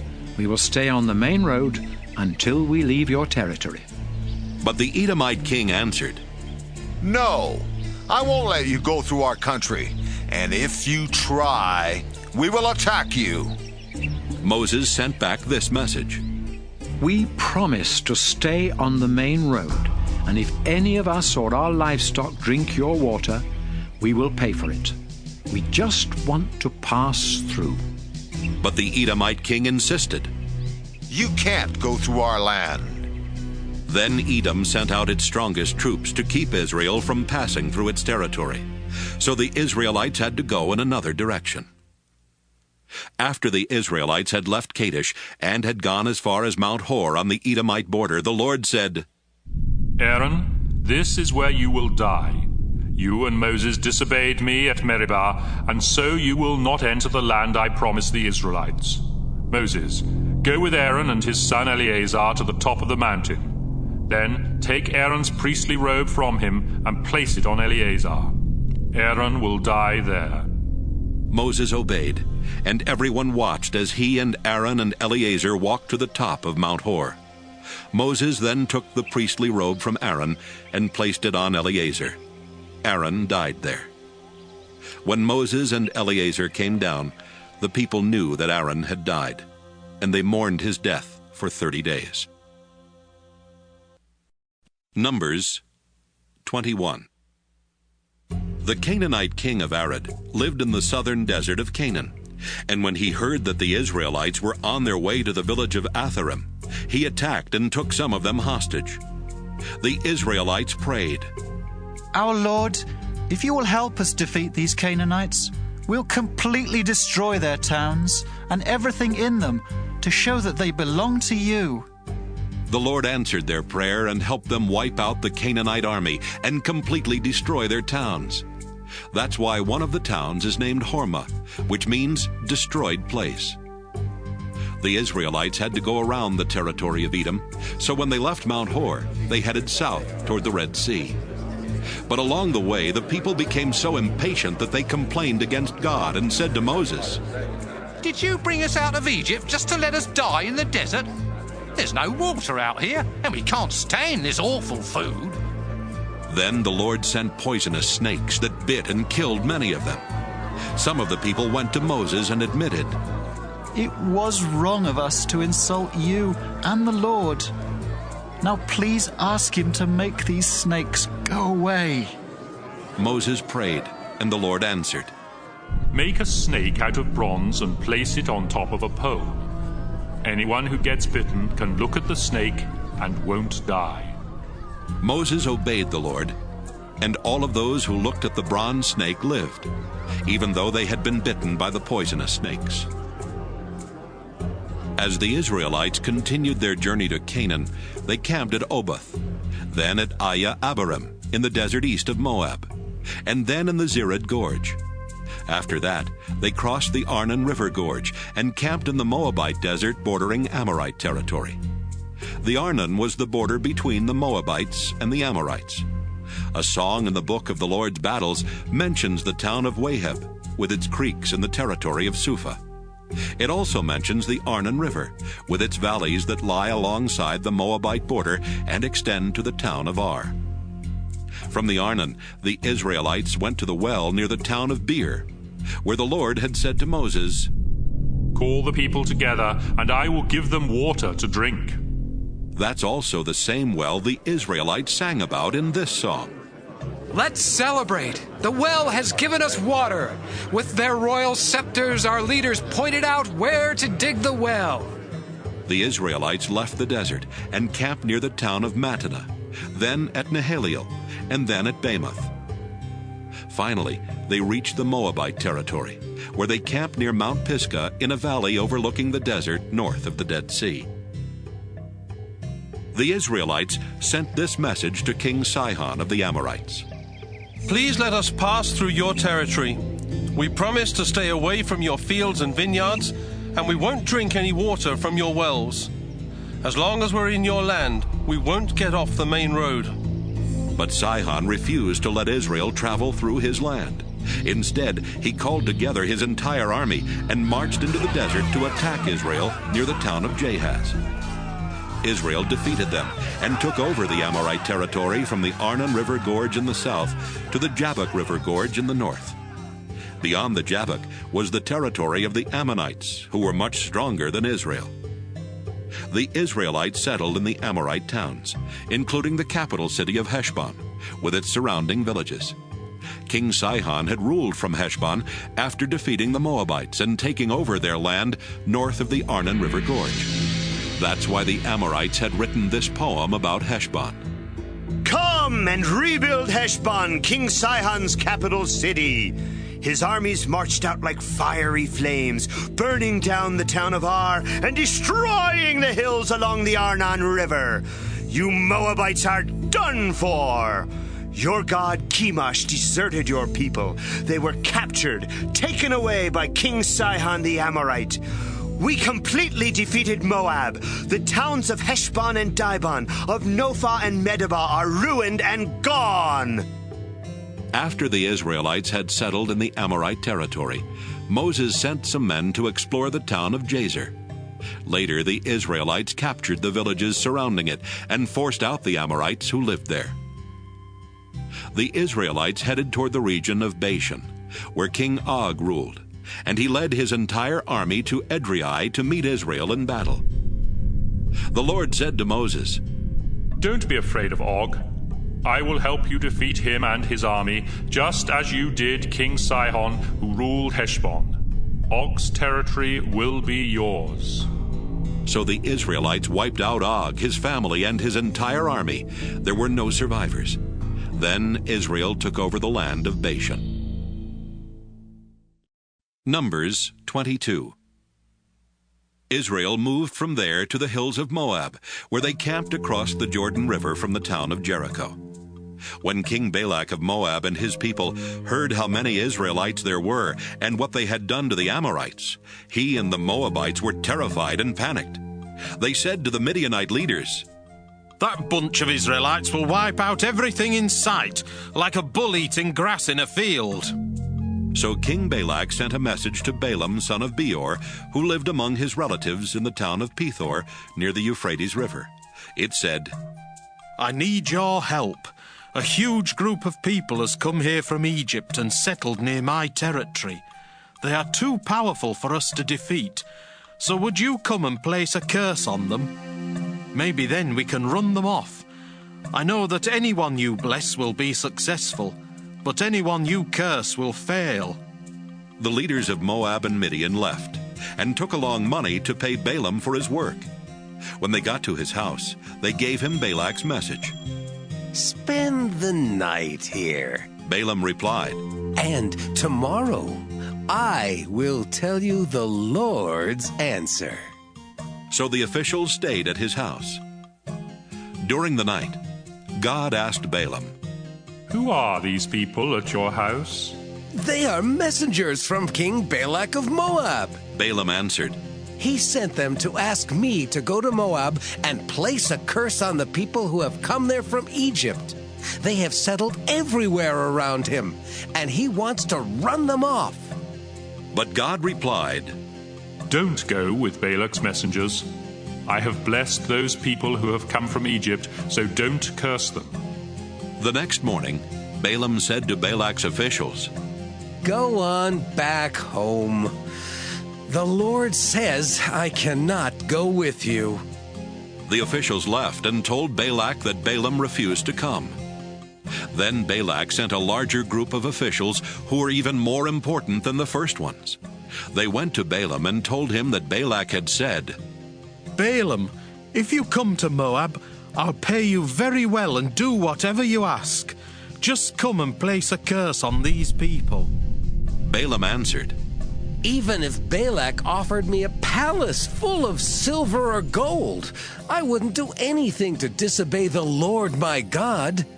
You are welcome to spend the night here, just as the others did. I will find out if the Lord has something else to say about this." That night God said, "Balaam, I'll let you go to Moab with Balak's messengers, but do only what I say." So Balaam got up the next morning and saddled his donkey, then left with the Moabite officials. Balaam was riding his donkey to Moab, and 2 of his servants were with him. But God was angry that Balaam had gone, so one of the Lord's angels stood in the road to stop him. When Balaam's donkey saw the angel standing there with a sword, it walked off the road and into an open field. Balaam had to beat the donkey to get it back on the road. Then the angel stood between 2 vineyards in a narrow path with a stone wall on each side. When the donkey saw the angel, it walked so close to one of the walls that Balaam's foot scraped against the wall. Balaam beat the donkey again. The angel moved once more and stood in a spot so narrow that there was no room for the donkey to go around. So it just lay down. Balaam lost his temper, then picked up a stick and smacked the donkey. When that happened, the Lord told the donkey to speak, and it asked Balaam, have I done to you that made you beat me 3 times? You made me look stupid, Balaam answered. If I had a sword, I'd kill you here and now. But you're my owner, replied the donkey. And you've ridden me many times. Have I ever done anything like this before? No, Balaam admitted. Just then, the Lord let Balaam see the angel standing in the road, holding a sword, and Balaam bowed down. The angel said, You had no right to treat your donkey like that. I was the one who blocked your way, because I don't think you should go to Moab. If your donkey had not seen me and stopped those 3 times, I would have killed you and let the donkey live. Balaam replied, I was wrong. I didn't know you were trying to stop me. If you don't think I should go, I'll return home right now. It's all right for you to go, the Lord's angel answered. But you must say only what I tell you. So Balaam went on with Balak's officials. When Balak heard that Balaam was coming, he went to meet him at the town of which is on the northern border of Moab. Balak asked, Why didn't you come when I invited you the first time? Did you think I wasn't going to pay you? I'm here now, Balaam answered. But I will say only what God tells me to say.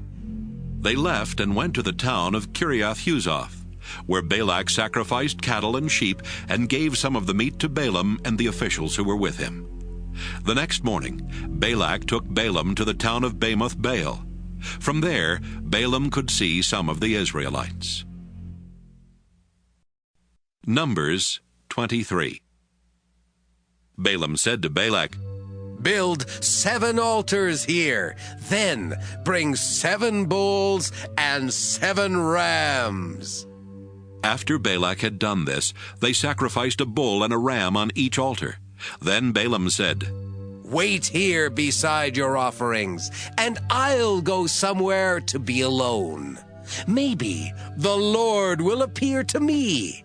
If he does, I will tell you everything he says. And he left.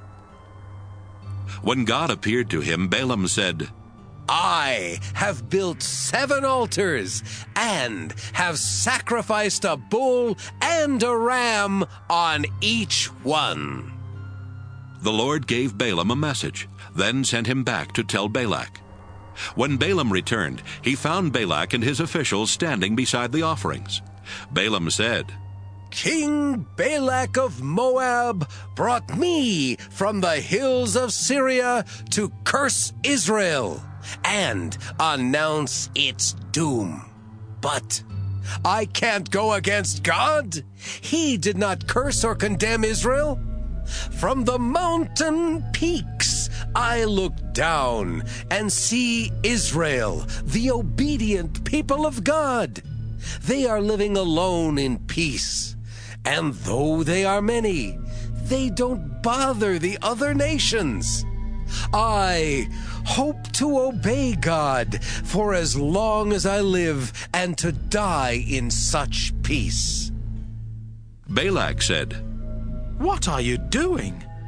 I asked you to come and place a curse on my enemies, but you have blessed them instead. Balaam answered, I can say only what the Lord tells me. Balak said to Balaam, Let's go somewhere else. Maybe if you see a smaller part of the Israelites, you will be able to curse them for me. So he took Balaam to a field on top of Mount Pisgah, where lookouts were stationed. Then he built 7 altars there and sacrificed a bull and a ram on each one. Wait here beside your offerings, Balaam said. The Lord will appear to me over there. The Lord appeared to Balaam and gave him another message. Then he told him to go and tell Balak. Balaam went back and saw him and his officials standing beside the offerings. Balak asked, What did the Lord say? Balaam answered, Pay close attention to my words. God is no mere human. He doesn't tell lies or change his mind. God always keeps his promises. My command from God was to bless these people, and there's nothing I can do to change what he has done. Israel's king is the Lord God. He lives there with them and intends them no harm. With the strength of a wild ox, God led Israel out of Egypt. No magic charms can work against them.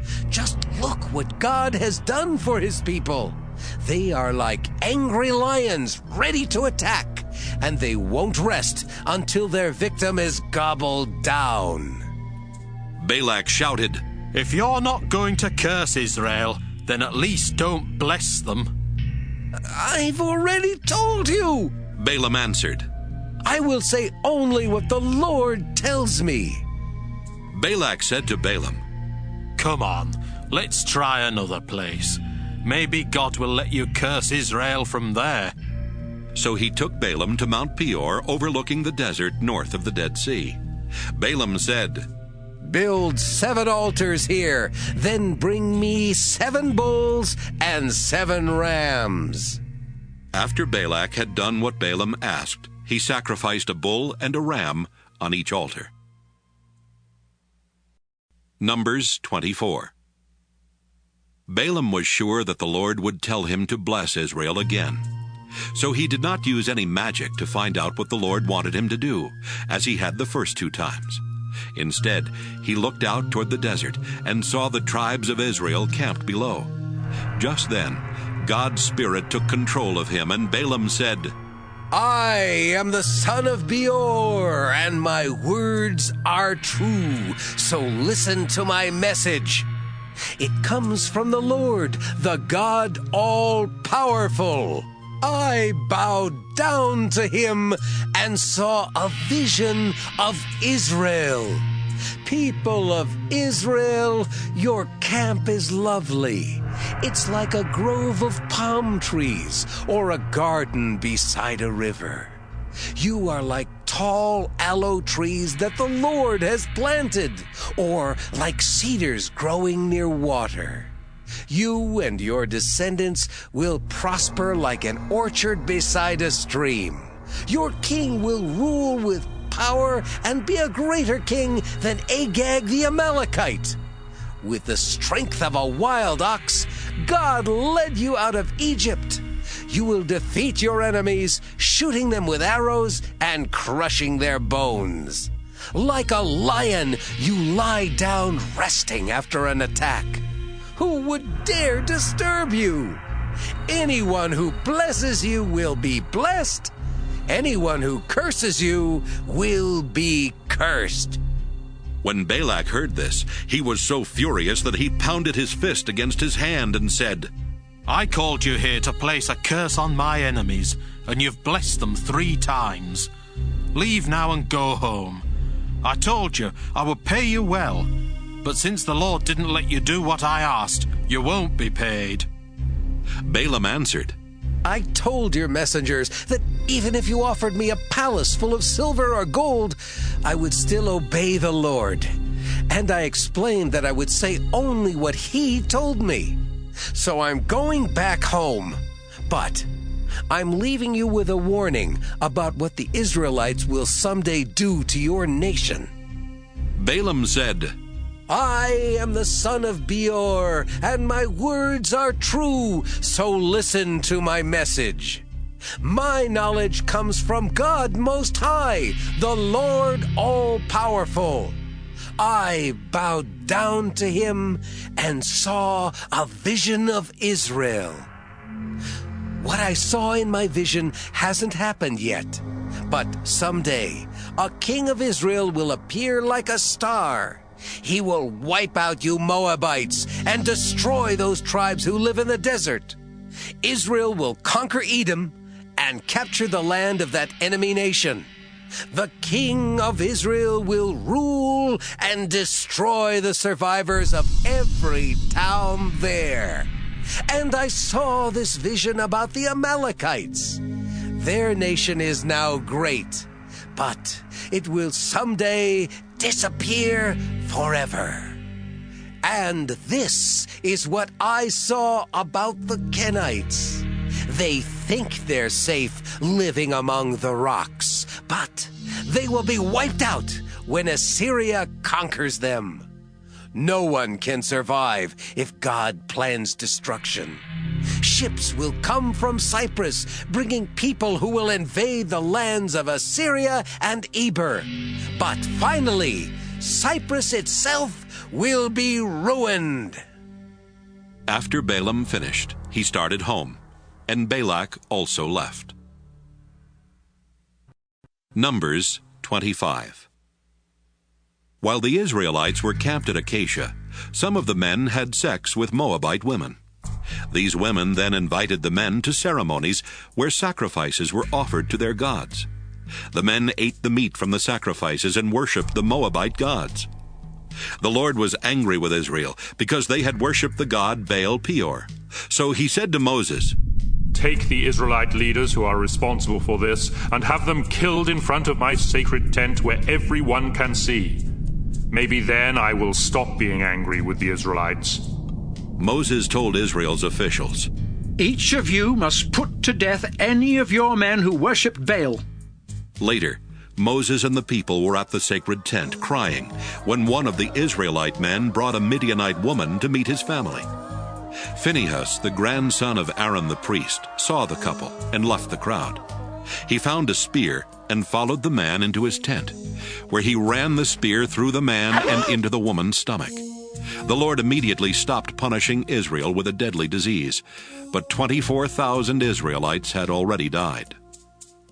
The Lord said to Moses, "In my anger I would have wiped out the Israelites if Phinehas had not been faithful to me. But instead of punishing them, I forgave them. So, because of the loyalty that Phinehas showed, I solemnly promise that he and his descendants will always be my priests." The Israelite man that was killed was Zimri, son of Salu, who was one of the leaders of the Simeon tribe. And the Midianite woman killed with him was Cosbi, the daughter of a Midianite clan leader named Zur.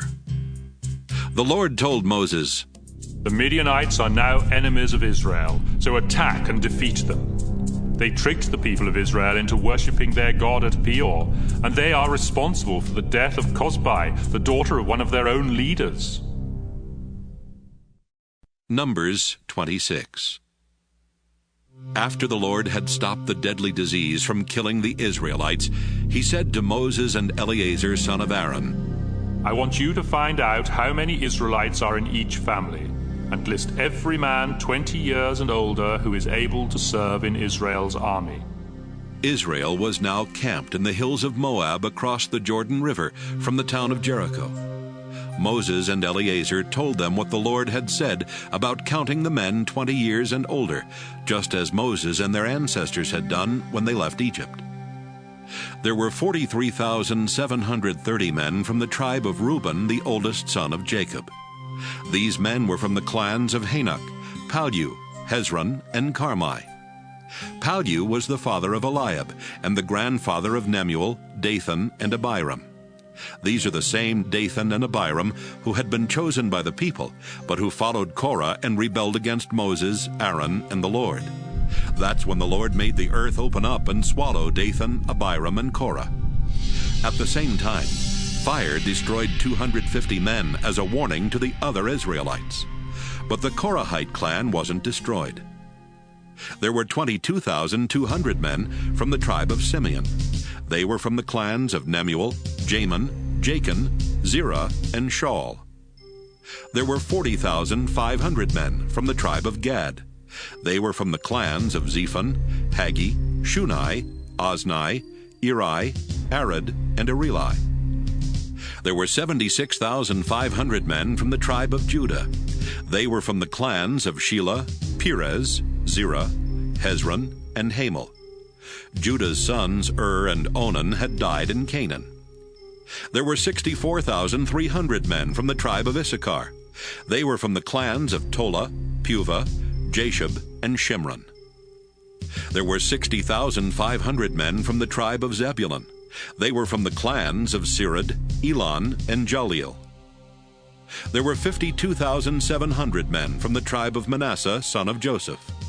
They were from the clan of Machir, the clan of Gilead his son, and the clans of his 6 grandsons, Iezer, Helek, Azriel, Shechem, Shemida, and Hepher.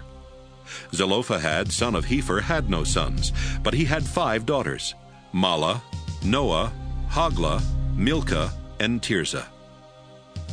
There were 32,500 men from the tribe of Ephraim, son of Joseph. They were from the clans of Shuthelah, Becher, Tahan, and Iram the son of Shuthelah. There were 45,600 men from the tribe of Benjamin. They were from the clans of Bela, Ashbel, Ahiram, Shephupham, Hupham, as well as from Ard and Naaman, the 2 sons of Bela. There were 64,400 men from the tribe of Dan. They were all from the clan of Shuham. There were 53,400 men from the tribe of Asher. They were from the clans of Imnah, Ishvi, and Beriah, and from the 2 clans of Heber and Malkiel, the sons of Beriah. Asher's daughter was Sirah. There were 45,400 men from the tribe of Naphtali. They were from the clans of Jaziel, Guni, Jezer, and Shillem. The total number of Israelite men listed was 601,730. The Lord said to Moses, "Divide the land of Canaan among these tribes according to the number of people in each one. So the larger tribes have more land than the smaller ones. I will show you what land to give each tribe, and they will receive as much land as they need according to the number of people in it." The tribe of Levi included the clans of the Gershonites, Kohathites, Merarites, as well as the clans of Libni, Hebron, Malai, Mushai, and Korah. Kohath the Levite was the father of Amram, the husband of Levi's daughter Jochebed, who was born in Egypt. Amram and Jochebed's 3 children were Aaron, Moses, and Miriam. Aaron was the father of Nadab, Abihu, Eleazar, and Ithamar. But Nadab and Abihu had died when they offered fire that was unacceptable to the Lord. In the tribe of Levi there were 23,000 men and boys at least a month old. They were not listed with the other tribes because they would not receive any land in Canaan. Moses and Eleazar counted the Israelites while they were camped in the hills of Moab across the Jordan River from Jericho. None of the people that Moses and Aaron had counted in the Sinai desert were still alive, except Caleb, son of Jephunneh, and Joshua, son of Nun. The Lord had said that everyone else would die there in the desert. Numbers 27. Zelophehad was from the Manasseh tribe, and he had 5 daughters, whose names were Mahlah, Noah, Hoglah, Milcah, and Tirzah. One day his daughters went to the sacred tent, where they met with Moses, Eleazar, and some other leaders of Israel, as well as a large crowd of Israelites. The young women said, "You know that our father died in the desert, but it was for something he did wrong, not for joining with Korah and rebelling against the Lord. Our father left no sons to carry on his family name, but why should his name die out for that reason? Give us some land like the rest of his relatives in our clan, so our father's name can live on." Moses asked the Lord what should be done, and the Lord answered, "Zelophehad's daughters are right. They should each be given part of the land their father would have received. Tell the Israelites that when a man dies without a son, his daughter will inherit his land. If he has no daughter, his brothers will inherit the land. But if he has no brothers, his father's brothers will inherit the land. And if his father has no brothers, the land must be given to his nearest relative in the clan. This is my law, and the Israelites must obey it." The Lord said to Moses, "One day you will go up into the Abarim mountains, and from there you will see the land I am giving the Israelites. After you have seen it, you will die, just like your brother Aaron, because both of you disobeyed me at Meribah near the town of Kadesh in the Zin desert. When the Israelites insulted me there, you didn't believe in my holy power." Moses replied, "You are the Lord God, and you know what is in everyone's heart. So I ask you to appoint a leader for Israel. Your people need someone to lead them into battle, or else they will be like sheep, wandering around without a shepherd. The Lord answered, Joshua, son of Nun, can do the job. Place your hands on him to show that he is the one to take your place. Then go with him and have him stand in front of Eleazar the priest and the Israelites. Appoint Joshua as their new leader and tell them they must now obey him just as they obey you. But Joshua must depend on Eleazar to find out from me what I want him to do as he leads Israel into battle.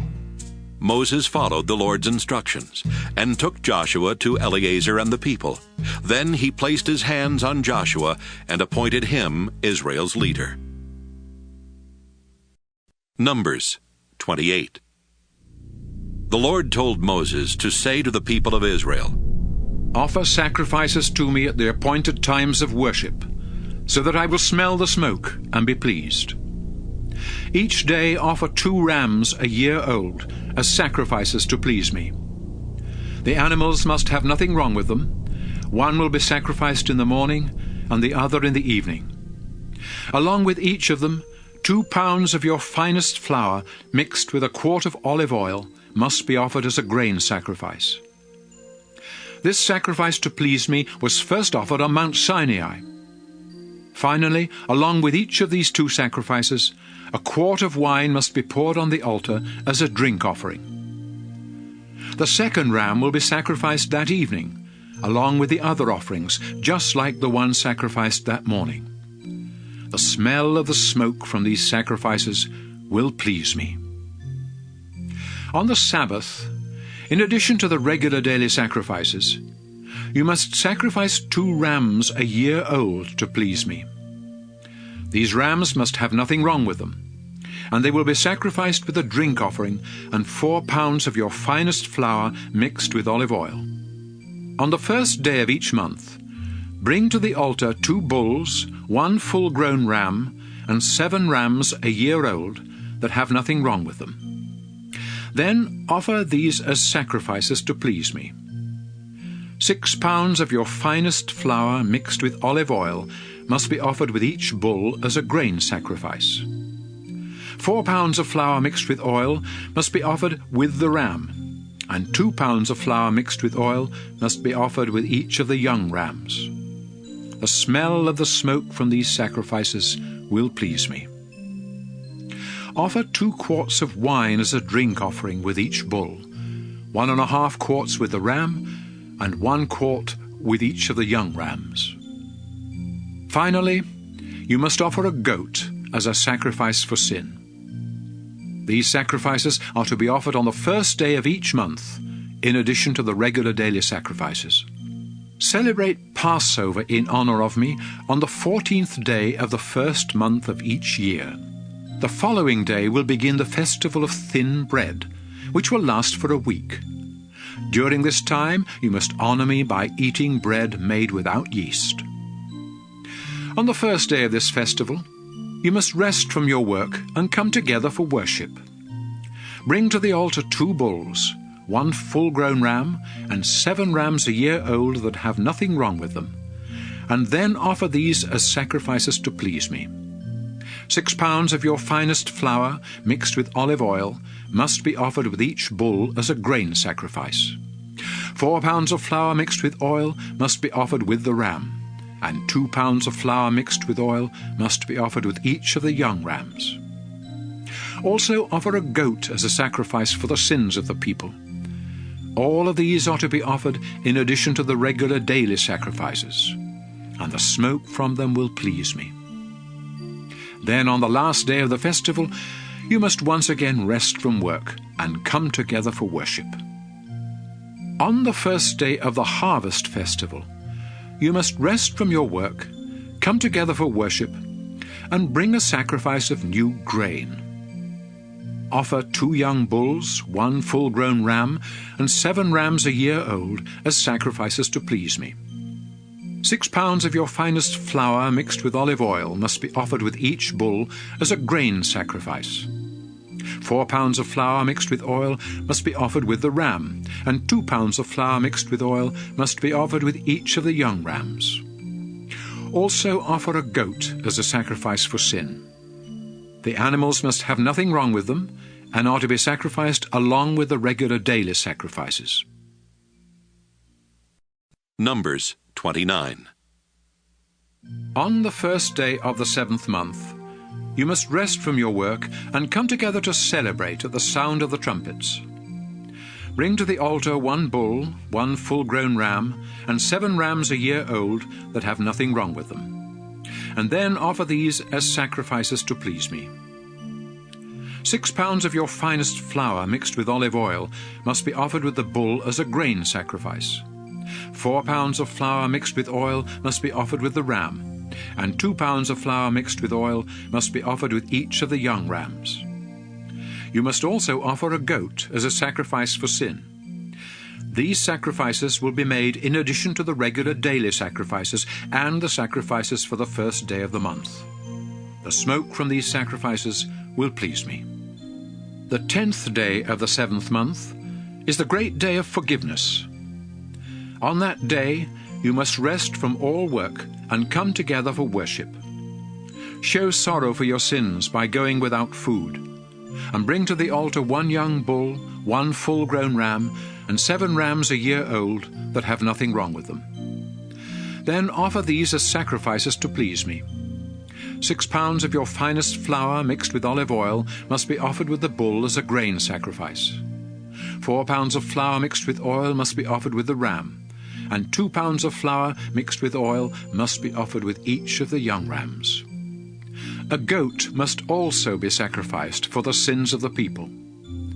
You will offer these sacrifices in addition to the sacrifice to ask forgiveness and the regular daily sacrifices. Beginning on the 15th day of the 7th month, and continuing for 7 days, everyone must celebrate the festival of shelters in honor of me. On the first day, you must rest from your work and come together for worship. Bring to the altar 13 bulls, 2 full-grown rams, and 14 rams a year old that have nothing wrong with them. Then offer these as sacrifices to please me. 6 pounds of your finest flour mixed with olive oil must be offered with each bull as a grain sacrifice. 4 pounds of flour mixed with oil must be offered with each of the rams, and 2 pounds of flour mixed with oil must be offered with each of the young rams. You must also offer a goat as a sacrifice for sin.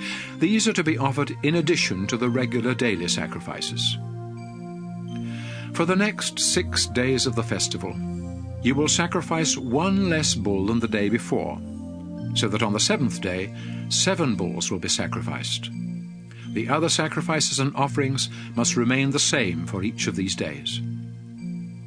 On the 8th day, you must once again rest from your work and come together for worship. Bring to the altar 1 bull, 1 full-grown ram, and 7 rams a year old that have nothing wrong with them. Then offer these as sacrifices to please me. You must also offer the proper grain sacrifices and drink offerings of wine with each animal. And offer a goat as a sacrifice to ask forgiveness for the people. These sacrifices are made in addition to the regular daily sacrifices. You must offer all these sacrifices to me at the appointed times of worship, together with any offerings that are voluntarily given or given because of a promise. Moses told the people of Israel everything the Lord had told him about the sacrifices. Numbers 30.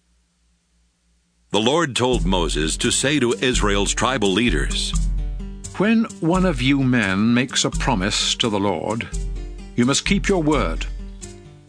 Suppose a young woman who is still living with her parents makes a promise to the Lord. If her father hears about it and says nothing, she must keep her promise. But if he hears about it and objects, then she no longer has to keep her promise. The Lord will forgive her, because her father did not agree with the promise." Suppose a woman makes a promise to the Lord and then gets married.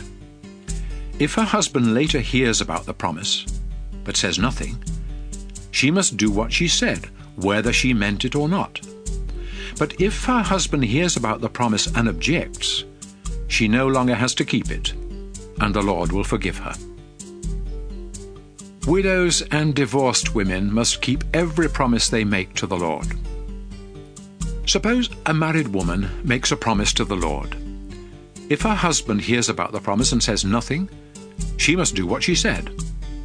But if he hears about the promise and does object, she no longer has to keep it. The Lord will forgive her, because her husband would not allow her to keep the promise. Her husband has the final say about any promises she makes to the Lord. If her husband hears about a promise and says nothing about it for a whole day, she must do what she said. Since he did not object, the promise must be kept. But if he waits until the next day to stop her from keeping her promise, he is the one who must be punished. These are the laws that the Lord gave Moses about husbands and wives, and about young daughters who still live at home. Numbers 31. The Lord said to Moses, Before you die, make sure that the Midianites are punished for what they did to Israel. Then Moses told the people, The Lord wants to punish the Midianites. So have our men prepare for battle. Each tribe will send 1,000 men to fight. 12,000 men were picked from the tribes of Israel, and after they were prepared for battle, Moses sent them off to war. Phinehas, son of Eleazar, went with them, and took along some things from the sacred tent, and the trumpets for sounding the battle signal.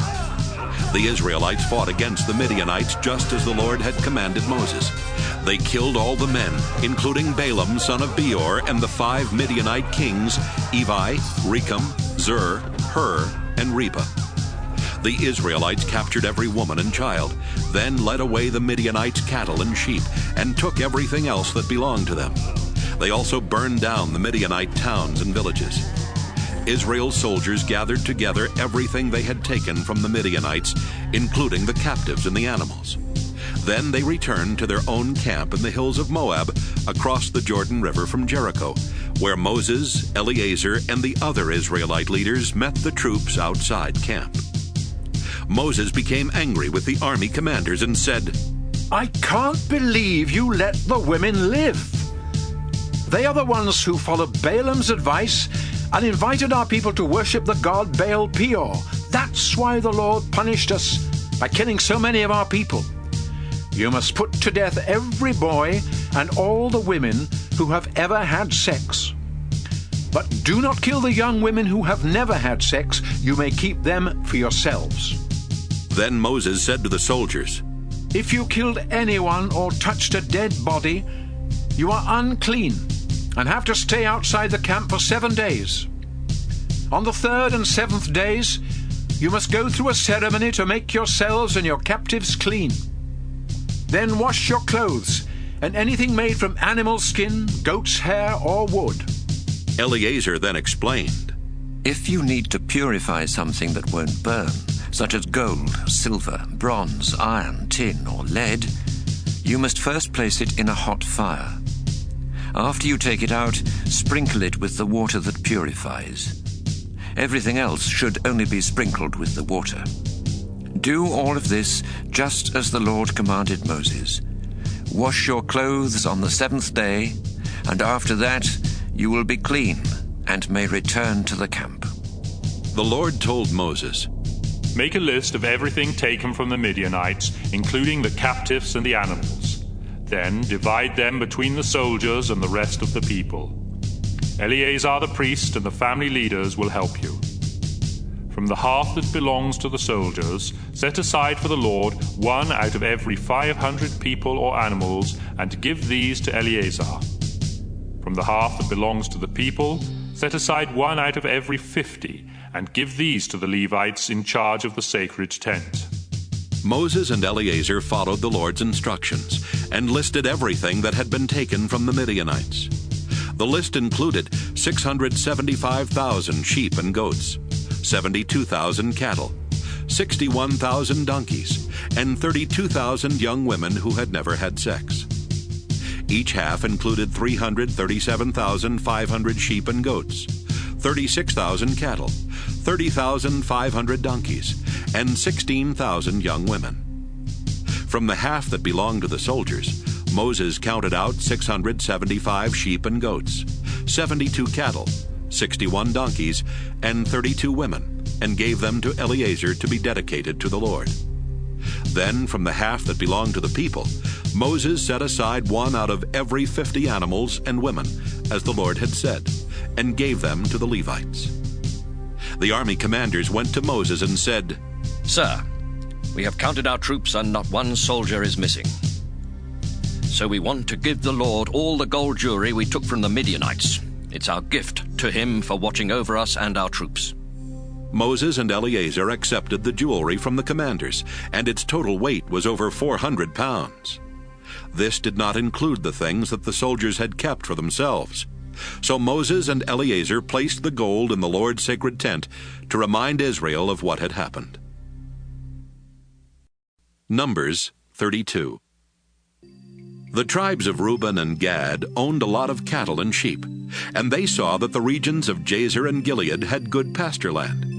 So they went to Moses, Eleazar, and the other leaders of Israel and said, "The Lord has helped us capture the land around the towns of Ataroth, Dibon, Jazer, Nimrah, Heshbon, Elealeh, Sebam, Nebo, and Beon. That's good pasture land. And since we own cattle and sheep, would you let us stay here east of the Jordan River and have this land as our own?" Moses answered, "You mean you'd stay here while the rest of the Israelites go into battle? If you did that, it would discourage the others from crossing over into the land the Lord promised them. This is exactly what happened when I sent your ancestors from Kadesh Barnea to explore the land. They went as far as Eshcol Valley, then returned and told the people that we should not enter it. The Lord became very angry, and he said that no one who was 20 years or older when they left Egypt would enter the land he had promised to Abraham, Isaac, and Jacob. Not one of those people believed in the Lord's power, except Caleb and Joshua. They remained faithful to the Lord, but he was so angry with the others that he forced them to wander around in the desert 40 years. By that time, everyone who had sinned against him had died. Now you people of Reuben and Gad are doing the same thing and making the Lord even angrier. If you reject the Lord, he will once again abandon his people and leave them here in the desert, and you will be to blame." The men from Reuben and Gad replied, "Let us build places to keep our sheep and goats, and towns for our wives and children where they can stay and be safe. Then we'll prepare to fight and lead the other tribes into battle. We will stay with them until they have settled in their own tribal lands. The land on this side of the Jordan River will be ours, so we won't expect to receive any on the other side." Moses said, "You promised that you would be ready to fight for the Lord. You also agreed to cross the Jordan and stay with the rest of the Israelites until the Lord forces our enemies out of the land.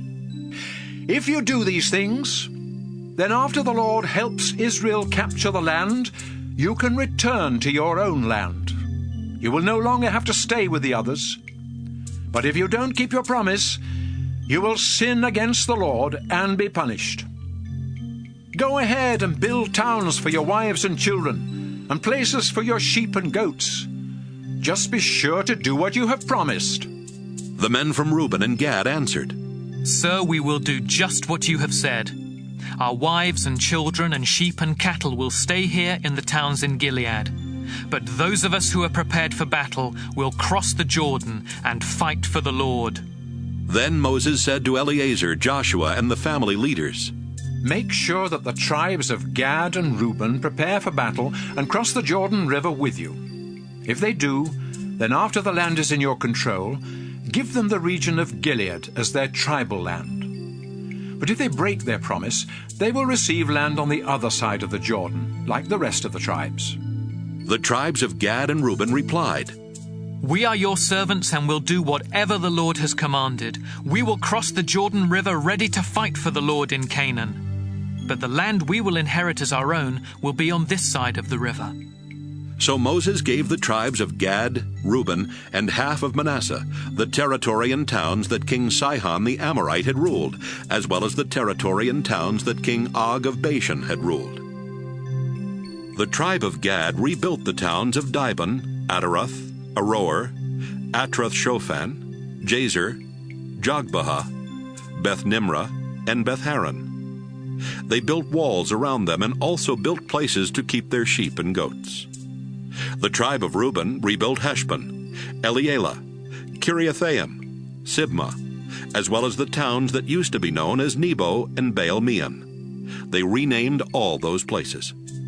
The clan of Machir from the tribe of East Manasseh went to the region of Gilead, captured its towns, and forced out the Amorites. So Moses gave the Machirites the region of Gilead, and they settled there. Jair from the Manasseh tribe captured villages and renamed them villages of Jair. Nobah captured the town of Kenath with its villages and renamed it Nobah. Numbers 33. As Israel traveled from Egypt under the command of Moses and Aaron, Moses kept a list of the places they camped, just as the Lord had instructed. Here is the record of their journey. Israel left the Egyptian city of Ramesses on the 15th day of the first month. This was the day after the Lord had punished Egypt's gods by killing the firstborn sons in every Egyptian family.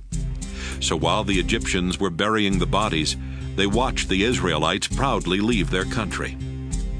After the Israelites left Ramesses, they camped at Succoth, and from there they moved their camp to Etham on the edge of the desert.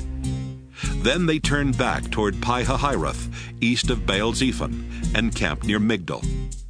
They left Pi-hahiroth, crossed the Red Sea, then walked 3 days into the Etham desert and camped at Marah. Next, they camped at Elim, where there were 12 springs of water and 70 palm trees. They left Elim and camped near the Red Sea, then turned east and camped along the western edge of the Sinai desert. From there, they went to Dophkah, Alush, and Rephidim, where they had no water. They left Rephidim and finally reached the Sinai desert. As Israel traveled from the Sinai desert to Kadesh in the Zin desert, they camped at Kibroth-Hattaavah, Hazeroth, Rithmah, Rimmon-Perez, Libnah, Rissa, Kehelatha, Mount Shepher, Harada, Makeloth, Tahath, Tira, Mithkah, Hashmonah, Moseroth, Beni-Jaakan, Hor-Haggidgad, Jutbatha, Abrona, Ezion-Geber, and finally Kadesh. When they left Kadesh, they came to Mount Hor on the border of Edom. That's where the Lord commanded Aaron the priest to go to the top of the mountain. Aaron died there on the first day of the 5th month, 40 years after the Israelites left Egypt. He was 123 years old at the time. It was then that the Canaanite king of Arad, who lived in the southern desert of Canaan, heard that Israel was headed that way. The Israelites left Mount Hor and headed toward Moab. Along the way, they camped at Zalmonah, Punon, Oboth, Aya-Abarim in the territory of Moab, Dibon-Gad, Almon-Diblathaim, at a place near Mount Nebo in the Abarim Mountains, and finally in the lowlands of Moab across the Jordan River from Jericho. Their camp stretched from Beth-Jeshemoth to Acacia. While Israel was camped in the lowlands of Moab across the Jordan River from Jericho, the Lord told Moses to give the people of Israel this message. When you cross the Jordan River and enter Canaan, you must force out the people living there. Destroy their idols and tear down their altars. Then settle in the land. I have given it to you as your own. I will show you how to divide the land among the tribes according to the number of clans in each one, so that the larger tribes will have more land than the smaller ones. If you don't force out all the people there, they will be like pointed sticks in your eyes and thorns in your back. They will always be trouble for you, and I will treat you as cruelly as I planned on treating them. Numbers 34. The Lord told Moses to tell the people of Israel that their land in Canaan would have the following borders. The southern border will be the Zin desert and the northwest part of Edom. This border will begin at the south end of the Dead Sea. It will go west from there, but will turn southward to include Scorpion Pass, the village of Zin, and the town of Kadesh Barnea. From there, the border will continue to Hazar Adar and on to Asmon. It will run along the Egyptian gorge and end at the Mediterranean Sea. The western border will be the Mediterranean Sea. The northern border will begin at the Mediterranean, then continue eastward to Mount Hor. After that, it will run to Lebo Hamath and across to Zedad, which is the northern edge of your land. From Zedad, the border will continue east to Ziphron and end at Hazar Enan. The eastern border will begin at Hazar Enan in the north, then run south to Shepham, and on down to Riblah on the east side of Ain. From there it will go south to the eastern hills of Lake Galilee, then follow the Jordan River down to the north end of the Dead Sea. The land within these four borders will belong to you. Then Moses told the people, You will receive the land inside these borders. It will be yours, but the Lord has commanded you to divide it among the 9.5 tribes. The tribes of Reuben, Gad, and East Manasseh have already been given their land across from Jericho, east of the Jordan River. The Lord said to Moses, Eleazar the priest and Joshua son of Nun will divide the land for the Israelites. One leader from each tribe will help them, and here is the list of their names. Caleb son of Jephunneh from Judah, Shemuel son of Ammihud from Simeon, Elidad son of Chislon from Benjamin, Buckai son of Joglai from Dan, Hanael son of Ephod from Manasseh, Kemuel son of Shiftan from Ephraim, Elizaphan son of Parnak from Zebulun, Paltiel son of Azan from Issachar, Ahiud son of Shalomai from Asher, and Pedahel son of Ammihud from Naphtali. These are the men the Lord commanded to help Eleazar and Joshua divide the land for the Israelites. Numbers 35. While the people of Israel were still camped in the lowlands of Moab across the Jordan River from Jericho, the Lord told Moses to say to them, When you receive your tribal lands, you must give towns and pastures to the Levi tribe. That way the Levites will have towns to live in and pastures for their animals. The pasture around each of these towns must be in the shape of a square, with the town itself in the center. The pasture is to measure 3,000 feet on each side, with 1,500 feet of land outside each of the town walls. This will be the Levites' pasture land. 6 of the towns you give them will be safe towns, where a person who has accidentally killed someone can run for protection. But you will also give the Levites 42 other towns, so they will have a total of 48 towns with their surrounding pastures. Since the towns for the Levites must come from Israel's own tribal lands, the larger tribes will give more towns than the smaller ones. The Lord then told Moses to tell the people of Israel, After you have crossed the Jordan River and are settled in Canaan, choose safe towns where a person who has accidentally killed someone can run for protection. If the victim's relatives think it was murder, they might try to take revenge. Anyone accused of murder can run to one of these safe towns for protection and not be killed before a trial is held. There are to be 6 of these safe towns, 3 on each side of the Jordan River. They will be places of protection for anyone who lives in Israel and accidentally kills someone. Suppose you hit someone with a piece of iron or a large stone or a dangerous wooden tool.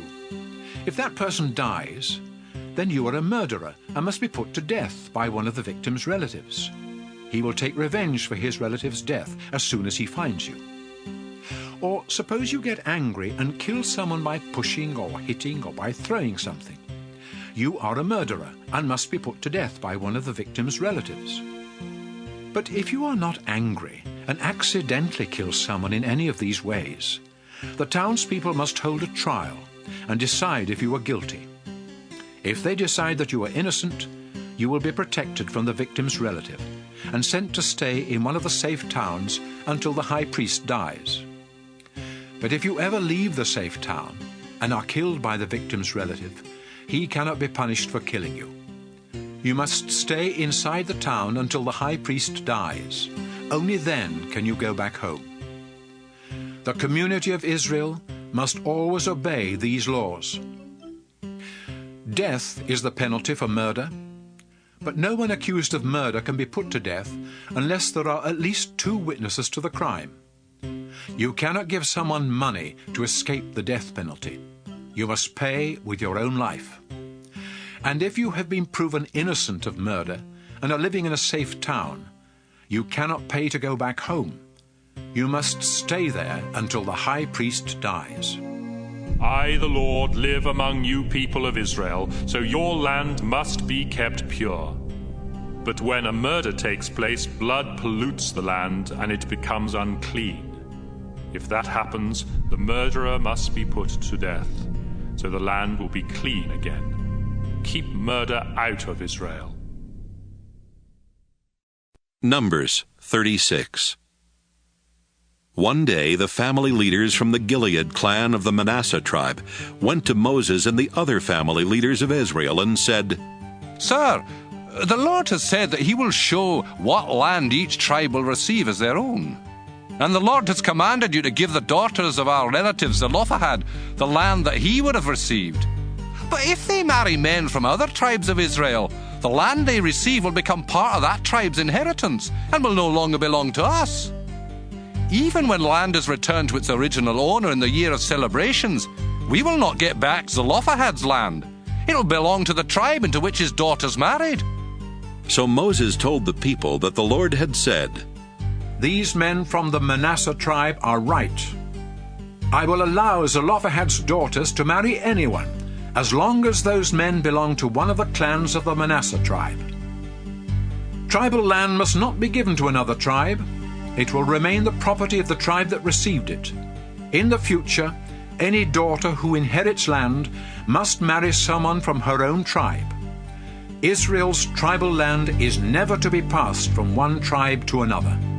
Mahlah, Tirzah, Hoglah, Milcah, and Noah, the daughters of Zelophehad, obeyed the Lord and married their uncle's sons and remained part of the Manasseh tribe. So their land stayed in their father's clan. These are the laws that the Lord gave to Moses and the Israelites while they were camped in the lowlands of Moab across the Jordan River from Jericho.